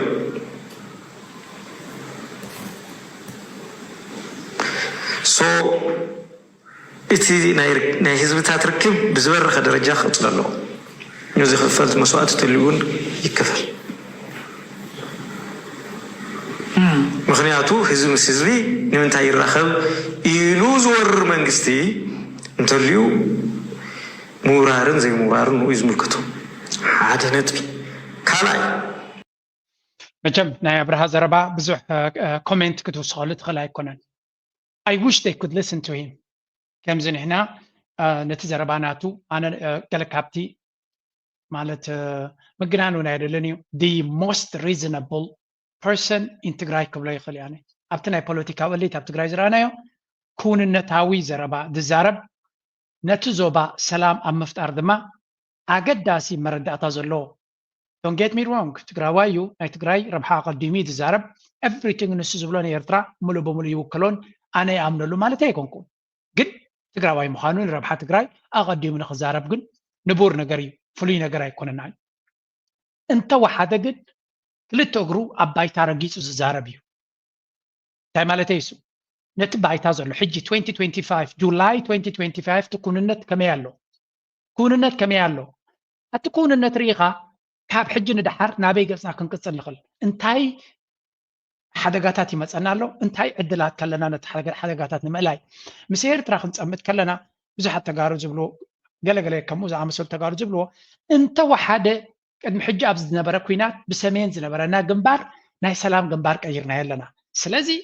360 ወላ እውን ካብ ትግራይ ካብ ኣብ ዝመጽእ ኩናት እንተሎ ኮይኑ ሓደ ኣገዳሲ ግንባር ናይ ሰላም ግንባር ጌርና ኣለና እዚ ግንባር እዚ ድማ ብሰሜን ዝመጸና ኩናት የለን ሓርካስ ከምታ ዝበላ ብተቕድሚት ኣብይ ኣሕመድ እኮ እዩ ነቲ ኩሉ ኩናት ዝጀመረ ከምኡውን ኣብይ ኣሕመድ ኤርትራ ክትኣቱ ከላ ኣብነት ኤርትራ ናታ ምክንያት ነይርዋ ንኽትኣቱ ግን ኣብይ ኣሕመድ ኤርትራ ይተኣቱን ኣመሬታ ኢሉ ኡይ እንተዝብል ዓለም ንኤርትራ ገለ ነገር ምገበራ ስለዚ ኣብይ ኣሕመድ እዩ ንኤርትራ ርድእኒ ኢሉ ኣምፂዋ ስለዚ ቀንዕና ዘለካ ናይ ሞራል መረዳእታ ዘለካ ትኾንካ ከምዚ ዝበክዐ ፖለቲካዊ ኣካይዳ ናይ ጌታቸው ረዳ እንተዘይብልካ መጀመርያ ክትከሶ ዝግባካ ኣብ ኣዲስ ኣበባ ደሞስካ ቼክ ናትካ ወርሓዊ ዝቆርፀልካ ዘሎ ኣብይ ኣሕመድ እዩ ንሱ እዩ እቲ ቀዳማይ ገበናት ኣብ ትግራይ ዝፈፀመ ንሱ እዩ ሙሉእ መሰል ነይርዎ ነቲ ኩነታት ጠጠው ከብል ስለዚ እቲ ኩንነት ናብ ኤርትራ ገጽካ ተፀጋግዓሉ ምክንያት ከብድኻ ዝመልኣልካ ሰብ ንዑ ክትነቅፍ ስለዘይደለካ ኢኻ እዚኣ ድማ ከዳዓት እያ ትበሃል ብናቶም ከም ዝተጀመረውን እናተገለጸ ኣብ መንጎ ህወሓትን መንግስቲ ፌደራል ንምቕንጫፍ በፂሑ ናብ ምፍራሕ ኩናት ተኣትሙ እዮም ቅድማ ሚኒስትር ኣብይ ኣሕመድ ኣብቲ ዝሓለፈ ሰሙን ኣብ ፓርላማ ተረኺቡ ኣብ ዘስምዐ ገለጻ ኣብ ትግራይ ኩናት ከይውላዕ ሽማግለታት ቀልጢፍኩም ከይዱ ኢሉ ብወግዒ ተዛሪቡ እዮም ወገን መራሕቲ ህወሓት ድማ መንግስቲ ብልጽግና ብሽርሒ ስምምዕነት ፕሪቶሪያ ብምሉእነት ከይትግበርን ኣብ ልዕልና ዳግም ኩናት ንክውላዕ ይንቀሳቐስ ኣሎ እናበሉ እዮም ቀንዮም ነቲ ቀዳማይ ሚኒስትር ብወግዒ ቤት ጽሕፈት ህወሓት ኣብ ዝሃበ ግብረ መልሲ ኩናት ዝፅሕትር ዘሎ ባዕሊ መንግስቲ ብልጽግና እምበር ህወሓት ይኹን ህዝቢ ትግራይ ንሰላም ዝህቦ ዋጋ ክንደየናይ ምዃኑ ንቀባሪ መርድእ ምዃኑ ብምግላጽ መንግስቲ ፌደራል ኣብ ክንዲ ስምምዕነት ፕሪቶሪያ ብምሉእነት ምትግባር ተመዛበልትን ግዛኣታዊ ሓድነትን ትግራይ ዝምልስን ንከይ ትግበር ዝተፈላለዩ ምኽንያታት እናፈጠረም ከምኡውን ኣብ ዓፋርን ምዕራብ ትግራይ ድማ ኣንጻር ትግራይ ዝዋግዑ ጥቃት ፈጢሮም መስርሕ ሰላም ይዕንቅፍ ከም ዘሎ እዩ መሊሱ ከሲስዎም ይኹን እምበር ሎሚ ትግራይ ሆራይዘን ዝረኸቦ ሓበሬታ ከም ዘመላኽቶ ግን ንመራሕቲ ህወሓትን ፌደራል መንግስትን ንምሽምጋን እፁፅ መስርሕ ተጀሚሩ ኣሎ እቲ መስርሕ ናብ ኩናት ዝግበር ዘሎ ሓቐነ ደው ክብልን ስምምዕ እዚ ናይ ሎው ኢንፎርስመንት ናይ ሕጂ ኣብ ባይታ ክትግበር ንኣብነት ዝገብሮ ዘሎ ምትእትታው ደው ክብል ሕጋዊ ምሕላፍ ተባዕ ምግባር ብሽም ውድብ ተሰረዘ ውድብ እውን ብሽም ውድብ ዝገብሮ ዘሎ ምንቅስቃሳት ደው ክብል ናይ ክልል ናይ ፌደራል ሕግታት ተጠቂምካ ደው ክብል እዚ ከም ትሪእዎ ዘለኹም እቲ ብወገን ጌታቸው ረዳ ዘሎ ሓይሊ ሙሉእ ብሙሉእ ነቲ ህወሓት ንምድምሳስ ዋላ እውን እቲ ፌደራል ስጉምቲ ክወስድ እዩ ዝደሊ እቲ ህወሓት ድማ ነፍሱ ንምክልኻል ኩሉ ነገር ይገብር ከም ዘሎ ግን ዝተፈላለየ ናይ ሽምግልናታት ፈተነታት ይካየዱ ከም ዘለዉ ድማ እዮም ዝገልፁ ካልእ ናይ ጌታቸው ረዳ ንኤሮፓ ክኸይድ እዩ ዝብል ዝነበረ እውን ብዛዕባ እውን ሓደ ሓበሬታ ኣሎ ሕዚ ኣማኻሪ ቀዳማይ ሚኒስትር ኣብይ ኣሕመድን ጌታቸው ረዳ ዲፕሎማስያዊ መገሻ ናብ ኣውሮፓን ኣሜሪካን ምክያድ ዝተወጠነ መደብ ሓሶት ከም ዝኾነ ገሊፆም ኣማኻሪ ሚኒስትር ቀዳማይ ሚኒስትር ኢትዮጵያ ኣብይ ኣሕመድን ፕሬዚደንት ጊዜያዊ ምምሕዳር ነበርን ኣቶ ጌታቸው ረዳ ብዲፕሎማስያዊ ተልእኾ ናብ ኣውሮፓን ኣሜሪካን ክገይሽ ተዳልየሎ ዝብል ኣብ ማሕበራዊ መራኸቢታት ዝዛወሩ ዘሎ ኣባህላም ሓሶት እዩ ክብል ኣቶ ጌታቸው ገሊፆም ጌታቸው ናብ ብራስለስ ቤልጅየም ብምኻድ ምስ ሰበስልጣናት ሕብረት ኣውሮፓ ክራኸብን ብድሕሪ ድማ ምስ ሚኒስትር ጉዳያት ወፃኢ ኣሜሪካ ክዛረብን ምዃኖም ሓያሉ ናይ ማሕበራዊ መራኸቢታት ጽሑፋት ህጉራዊ ምስሊት ሃገር ንምምሕያሽ ዝዓልም ዕዶት ከም ዝኾነ ጸብጺበን እየን ጌታቸውም ነቶም ጸብጻባት ቀጥታዊ መልእኽቲ ንወጋሕታ ፋክትስ ኣብ ዝሃበሉም ዝኾነ ይኹን ዲፕሎማስያዊ መገሻ ይብለይን ምናልባት ኣብ ኣሜሪካ ኣብ ዝካየድ ናይ መላእ ተጋሩ ዲያስፖራ ፍጻመ ፌስቲቫል ክጽምበር ይኽእል እየ ክብል ገሊፆም ብሓፈሻ እቲ ኩነታት حقون حسوتن نختفلطون كبيت سلازخونه بزح زناوت حبريتا خاصلو زلو مغشا كم زيبلو جن يغلصالو ጌታቸው ረዳ ወልቲ ስለዚ ጽምዶ ብዙሕ ነው ጽፈት ይርኩም ዘሎን ትጽምዶ ድማ በወገን ትግራይ ይኹን በወገን ኤርትራ ተፈላለየ ግብረ መልሲ ወሃበኩም ዘሎን ንዓና ምን ህድሕናና ሰላም ዳበድና ደቂስና ጸኒሕና ማለት ጽምዶ ኸይገበርና ከይተጻመድና ክንጸንሕ ጽቡቕ ኣይኮነ ስለዚ ነተም ሰላም ዝብሉ ናተይ መልሲ ከም ኣነ ዝሓስቡ እንታይ እዩ ሰላም ጽቡቕ እዩ ግን ምስ ኣብይ ኣሕመድ ኣብይ ኣሕመድ ሰላም ዲ ዝደሊ ሰላም ተዝደሊ ውዕል ፕሪቶሪያ መፈጸሙ ምስ ትግራይ ምንም ዘበኣስ ነገር የብሉን መሰረታዊ ምክንያት የብሉን ጠንቅስ የብሉን ኩናት ዘድሊ ማለት ምዕራብ ትግራይ ከም ዘይወፅእ ኣረጋጊፅ እዩ ሰራዊት እንዳዕጠቐ ትግራይ ይኸብብ ከም ዘሎ ድማ ይረአ ኣሎ ብዓላማ ከዓ ጽልኢ ተጋሩ ናይ ምንስናት ዓላማ ከም ዘለዎ ከዓ ተበፅሒ ምንም ምዝርዛር የድልዮና እዚ ብባህሪኡ ከዓ ኣረመኔ ቀታሊ ምዝ ዲኹም ሰላም ኢና እንደሊ ሰላም ስለ እንደሊ ምስ ኢትዮጵያ ጽምዶ የድልየና እንትብል ዘለዎም ኣዝዮም ሕሰብሉ ነቶም ሰላም ኢና ንደሊ ትብሉ ብጣዕሚ ጽቡቕ ሰላም ጽቡቕ እዩ ግን ምስ መን ከምዚ ናይ ጆሴፍ ስታሊን ከም ናይ ጎልደን ማየር ዓይነት ጸላኢኻ ኣረሜንን ጨካንን ኮይኑ ክውሕጠካ እንዳተዳለወን እንዳተዘጋጀወን ብዝተፈላለየ ዓይነት መንገዲ ኣጥቂ መቸም ከምዚ ትሪእዎ ዘለኹም ካብ ትግራይ ዝወፁ ዘሎ ሓበሬታ ዝተፈላለየ ሓበሬታ እዩ ስለዚ at the end of the day ተጋሩ ኣብ ሓደ መዕለቢ ተሰማሚዖም ኮፍ ክሳብ ዘይበሉ ወይ እውን ኣብ ሓደ ዕላማ ክሳብ ዘይበፅሑ ንዓቢ እቲ ዝመችአ መድረኽ ከም ዝኾነ ምፍላጥ የድሊ ኣብ ድማ ነዚ ኩነታት እዚ ኩሉ ግዜ ክምዝምዞ ክደሊ ምዃኑን ዕድል ኣብ ዝረኸበሉ ድማ ንዑ ደዋፅኦ ምርጫታት ክወስድ እዩ እቲ ቀንዲ ዝደልዮ ንሱ ምምቕቓል ናይ ህዝቢ ተጋሩ ሓድነቶም ኣፍሪሶም ፋሕፋሕ ክኣትዎም እቲ ዝቐለለ እዩ ኣብ ኤርትራ እውን እንተኾነ እቲ ቀንዲ ንሳቶም ዝደልይዎ ዘለዉ ዕላማ ሓድነት ናይ ህዝቢ ኤርትራ ንምፍራስ እዩ ሓድነት ናይ ህዝቢ ኤርትራ እንተፍሪስካ ነቲ ጸላኢ ብዙሕ ዕድላትን ኣፍ ደገን ኢኻ ትኸፍተሉ ዘለኻ ስለዚ ብዘየገድስ ናይ ፖለቲካ ፀገም ሓልየካ ክህልወካ ይኽእል እዩ ጉዳይ ናይ ኤርትራ ክመፅእ ከሎ ኣብ ርእስኻ ክትቅመጥ ዘለዋ ነገር ሓድነት ናይ ምስጢር ናይቲ ኩሉ ተፃብኦታት ከስግረካ ዝኽእል ኣብ ሓድነት ናይ ኤርትራ ከም ሃገር ክትቅፅል ትደልያ ኮይንካ ንሓድነት ንህዝቢ ኤርትራ ክትንክፍ የብልካ መሰረት ናይ ህዝቢ ኤርትራ ሓድነት ናቱ ስለ ዝኾነ ነቲ ሓድነት ዝትንክፍ ሰብ ንኤርትራ ጸላእያ ቀዳማይ ንሱ እዩ ኣነ ብየ ክልክዖ ዝደሊ ካልእ ፖለቲካዊ ትንተና ፖለቲካዊ መርገፂኻ ተፈላለየ ክኸውን ይኽእል እዩ ሓድነት ናይ ህዝቢ ኤርትራ ሪስፔክት ጌርካ ትኸይድ እንድሕር ኮይንካ ንኤርትራ ዝተሓልየላ ኢኻ ስኻ ምናልባት ካብ ኣብ ኤርትራ ዘሎ መንግስቲ ወፃኢ ካልእ መንገዲ ለነ ክትብል ትኽእል ኢኻ ዋላቶም ፖለቲካዊ መራሕቲ ናይ ኤርትራ ከምኡ ይብልዮም ሓድነት ናይ ኤርትራ እናኽበርካ ክብርታት ናይ ኤርትራ ናጽነትን ሉላውነትን ታሪኽን ናይ ኤርትራ እናኽበርካ እንድሕር ኮይንካ كالا مرات حيزة قربي كان دحري سب إمين كا قلت لك من حقس كان بلا كان غلينا مخنياتو نبار بوليتيكا لن سلطانات مراحتيك أيريا مزجزي سبق بلان نتز بيرترا زبيا كابخا حدنتو حيلو نكخيد بزجبر جن كالا من قدنا يكون طبعا كجبرين دحريلكا زبيرترا كناس كايكلني كم زحجن ريوز أنا حنا نوح وانجن نخل تاريخنا يرترا دمسيسكا حدنتنا تونت حدا سعيب كانت حدا رحيق كانت حدا غريب كانت حدا قوانيخا كما تزخل لو تيرلن كل جزية شميتكا عقر جرجيركا أقام جيركا تحسس هاجر دما تخصل إيرتراويان كما يكم زخنا حدا جزية كابانان العلي تعالوا تقلص وناخلوك كسمع كلو غيدا سبلنا هاتشو እንደዚህ አርገው ያሸነፉት ኤርትራንስን ካያቸው እንደዚህ አርገው ያሸነፉት ደርግን ኤርትራንስ አሁን የሚገርም እንዴት አይነት ኮሚኒቲ እንደሆነ ይገርማል እዚህ አሁን ዋሽንግተን ዲሲ እዚህ ሰሜን አሜሪካ ውስጥ ጠቅላላ እንትና በዚህ በዲያስፖራ ውስጥ ዳላር የሚል ፕሮግራም አላቸው ዳላር እዚህ በዋሽንግተን ዲሲ አካባቢ የተለያዩ የኤርትራ ዝግጅቶች ሲከበሩ የነጻነት በዓላቸው ሲከበር የተለያየ የኤርትራ የባህል ሾው ሲኖር የመጽሐፍ የጻፈ ሰው መጽሐፉ ሲመረቅ የተለያየ ትልልቅ እንትሮች ሲደረጉ ቢያንስ እስከ 3000 ሰው 4000 ሰው የሚሰበሰብበት አዳራሽ አለ ባር አለው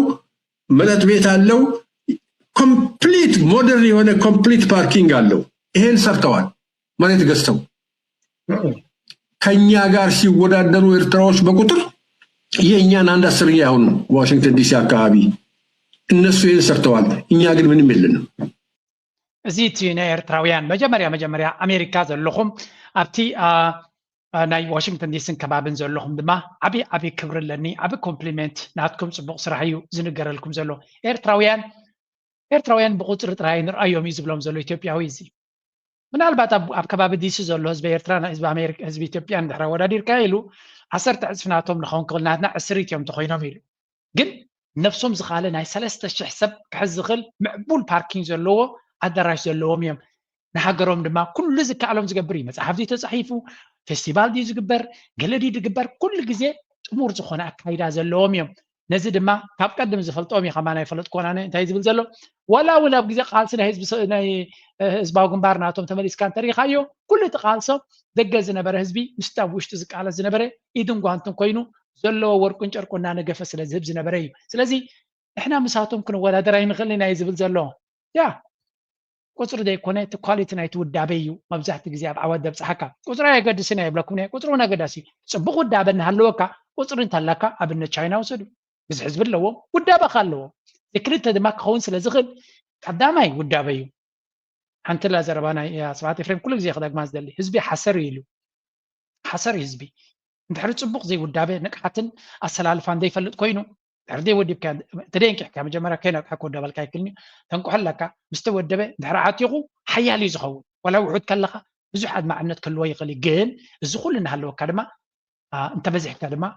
ሕማቕ ነገር ኣይኮነን ስለዚ ነቲ ዘለካ ኩሉ ነገር ትዝብኻ ድማ ተበዚሑ ሰናይ ነገር እዩ ኣብዚኣ እስከስምዑ ላይ ክልተ ነገር ከርእየኩም እየ ርፈት እንታይ ትስምዐካ ንዓኻ ከመይ ኣብ ጫሕቶ ሕጂ እንታይ ክሓቱ ዘልየ ዘለኹ ፍያሜንታ ምስ ደረፈት እንታይ ትስምዐካ ንዓኻ ከመይ ከኒ እንታይ ግብረ መልሲ ሂብካ ያኔለ ፕላስ ፍቓድ ከዚ ተሓቲቶም እዮም ንዓኻ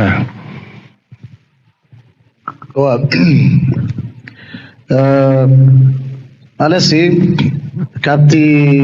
ቅድሚ ሕጂ ዝውሰድ ነበረ ደርፍታት ሸለል ዝብሎ ዝነበርኩ ናይ ፍቅሪ ናይ ገለ ስለ ዝኾነ ክላ ድሓን ከኣናበልካ ሸለል ነይሩ እዩ እምበር ናይ መጀመርያ ኣይኮነን ኮኸበይ ፃዊቶም ኣሎ ገሊኦም ካልእ እውን ኣሎ እዚኣ ግን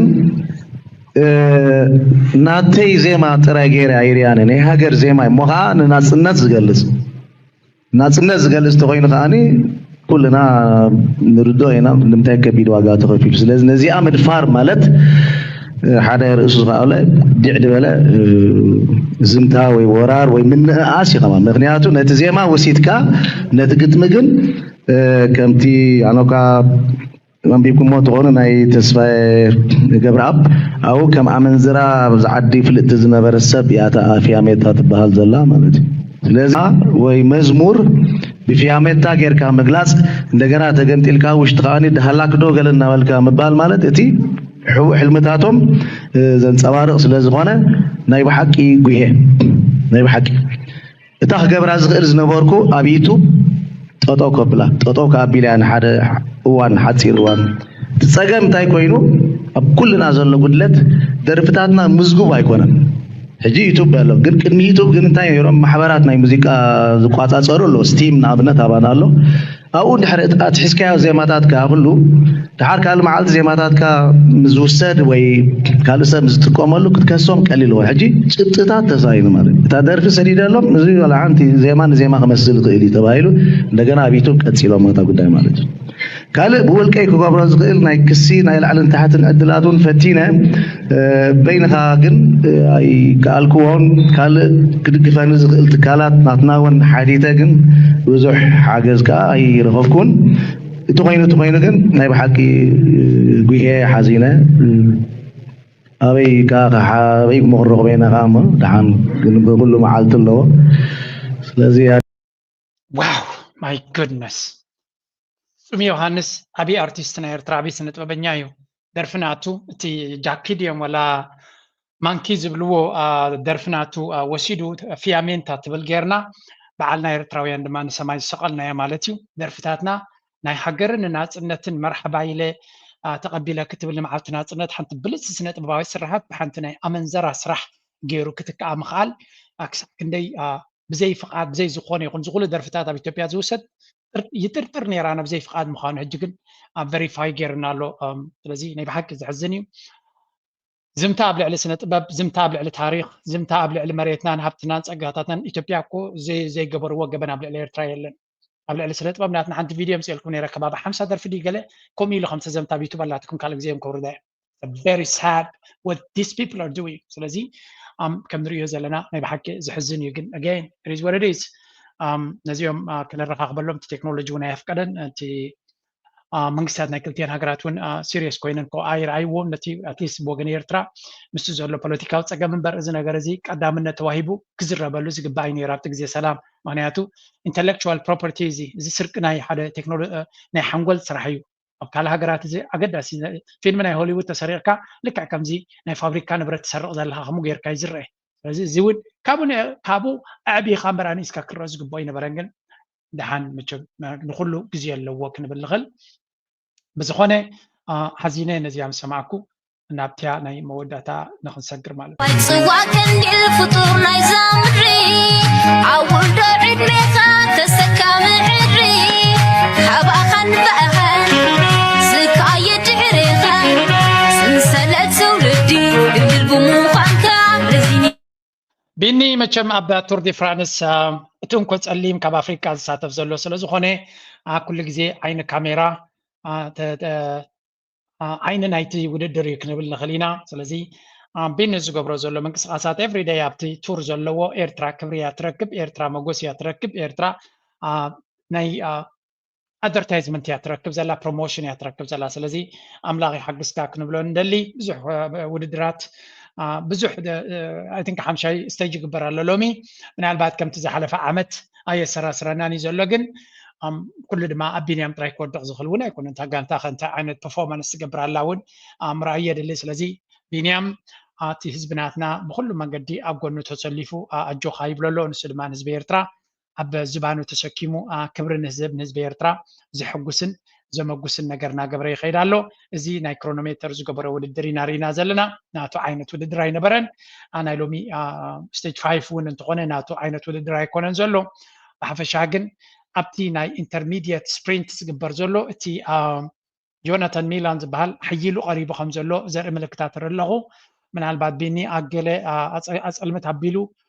ወይ እውን ንዑ ገዲፉ መፅኡ ብገለገለ ምዛሃደሙ ወፅኡ ፅቡቅ ዝኾነ ዓወት ተደይተጎናፂፉ እቲ ጆናታን ሚላን ኣብ ሞመንትም ከም ዘሎን ፅቡቅ ዝኾነ ዋን ቱ ዋን ክራኸቡ ከለዉ ሲ ይሓልፎ ከም ዘሎ ይርኢ ኣለኹ ዋላ ኣብ ናይ ሎሚ ዝተካየደ እውን ቀዳማይ ኮይናቱ ኢሉ እቲ መርሕነት ናቱ ንዕበየ ይኸይድ ኣሎ ስለዚ ቢንያም need something but it's okay ድሕሪ ምፅኢልና ቦናስ እዩ ዝግባአና ክብሪ ሂብና ኢና ኤርትራውያን ስለዚ በዚ እውን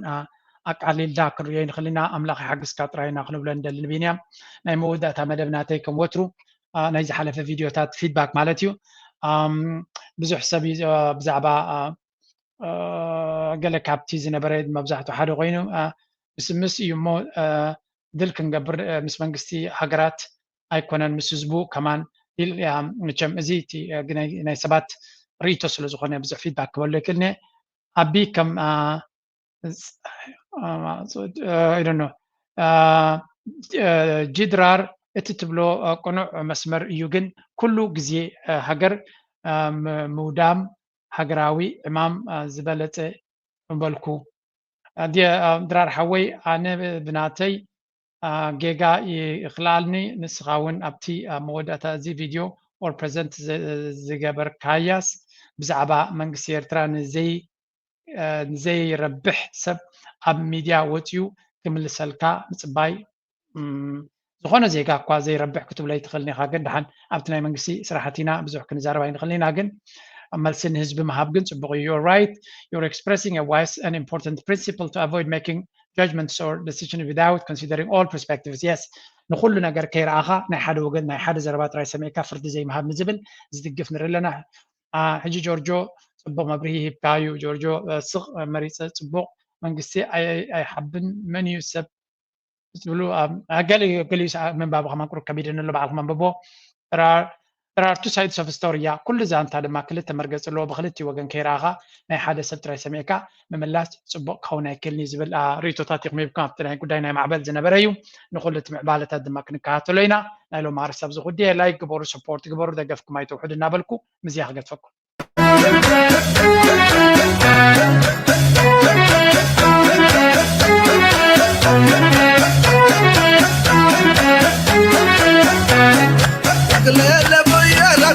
عمتا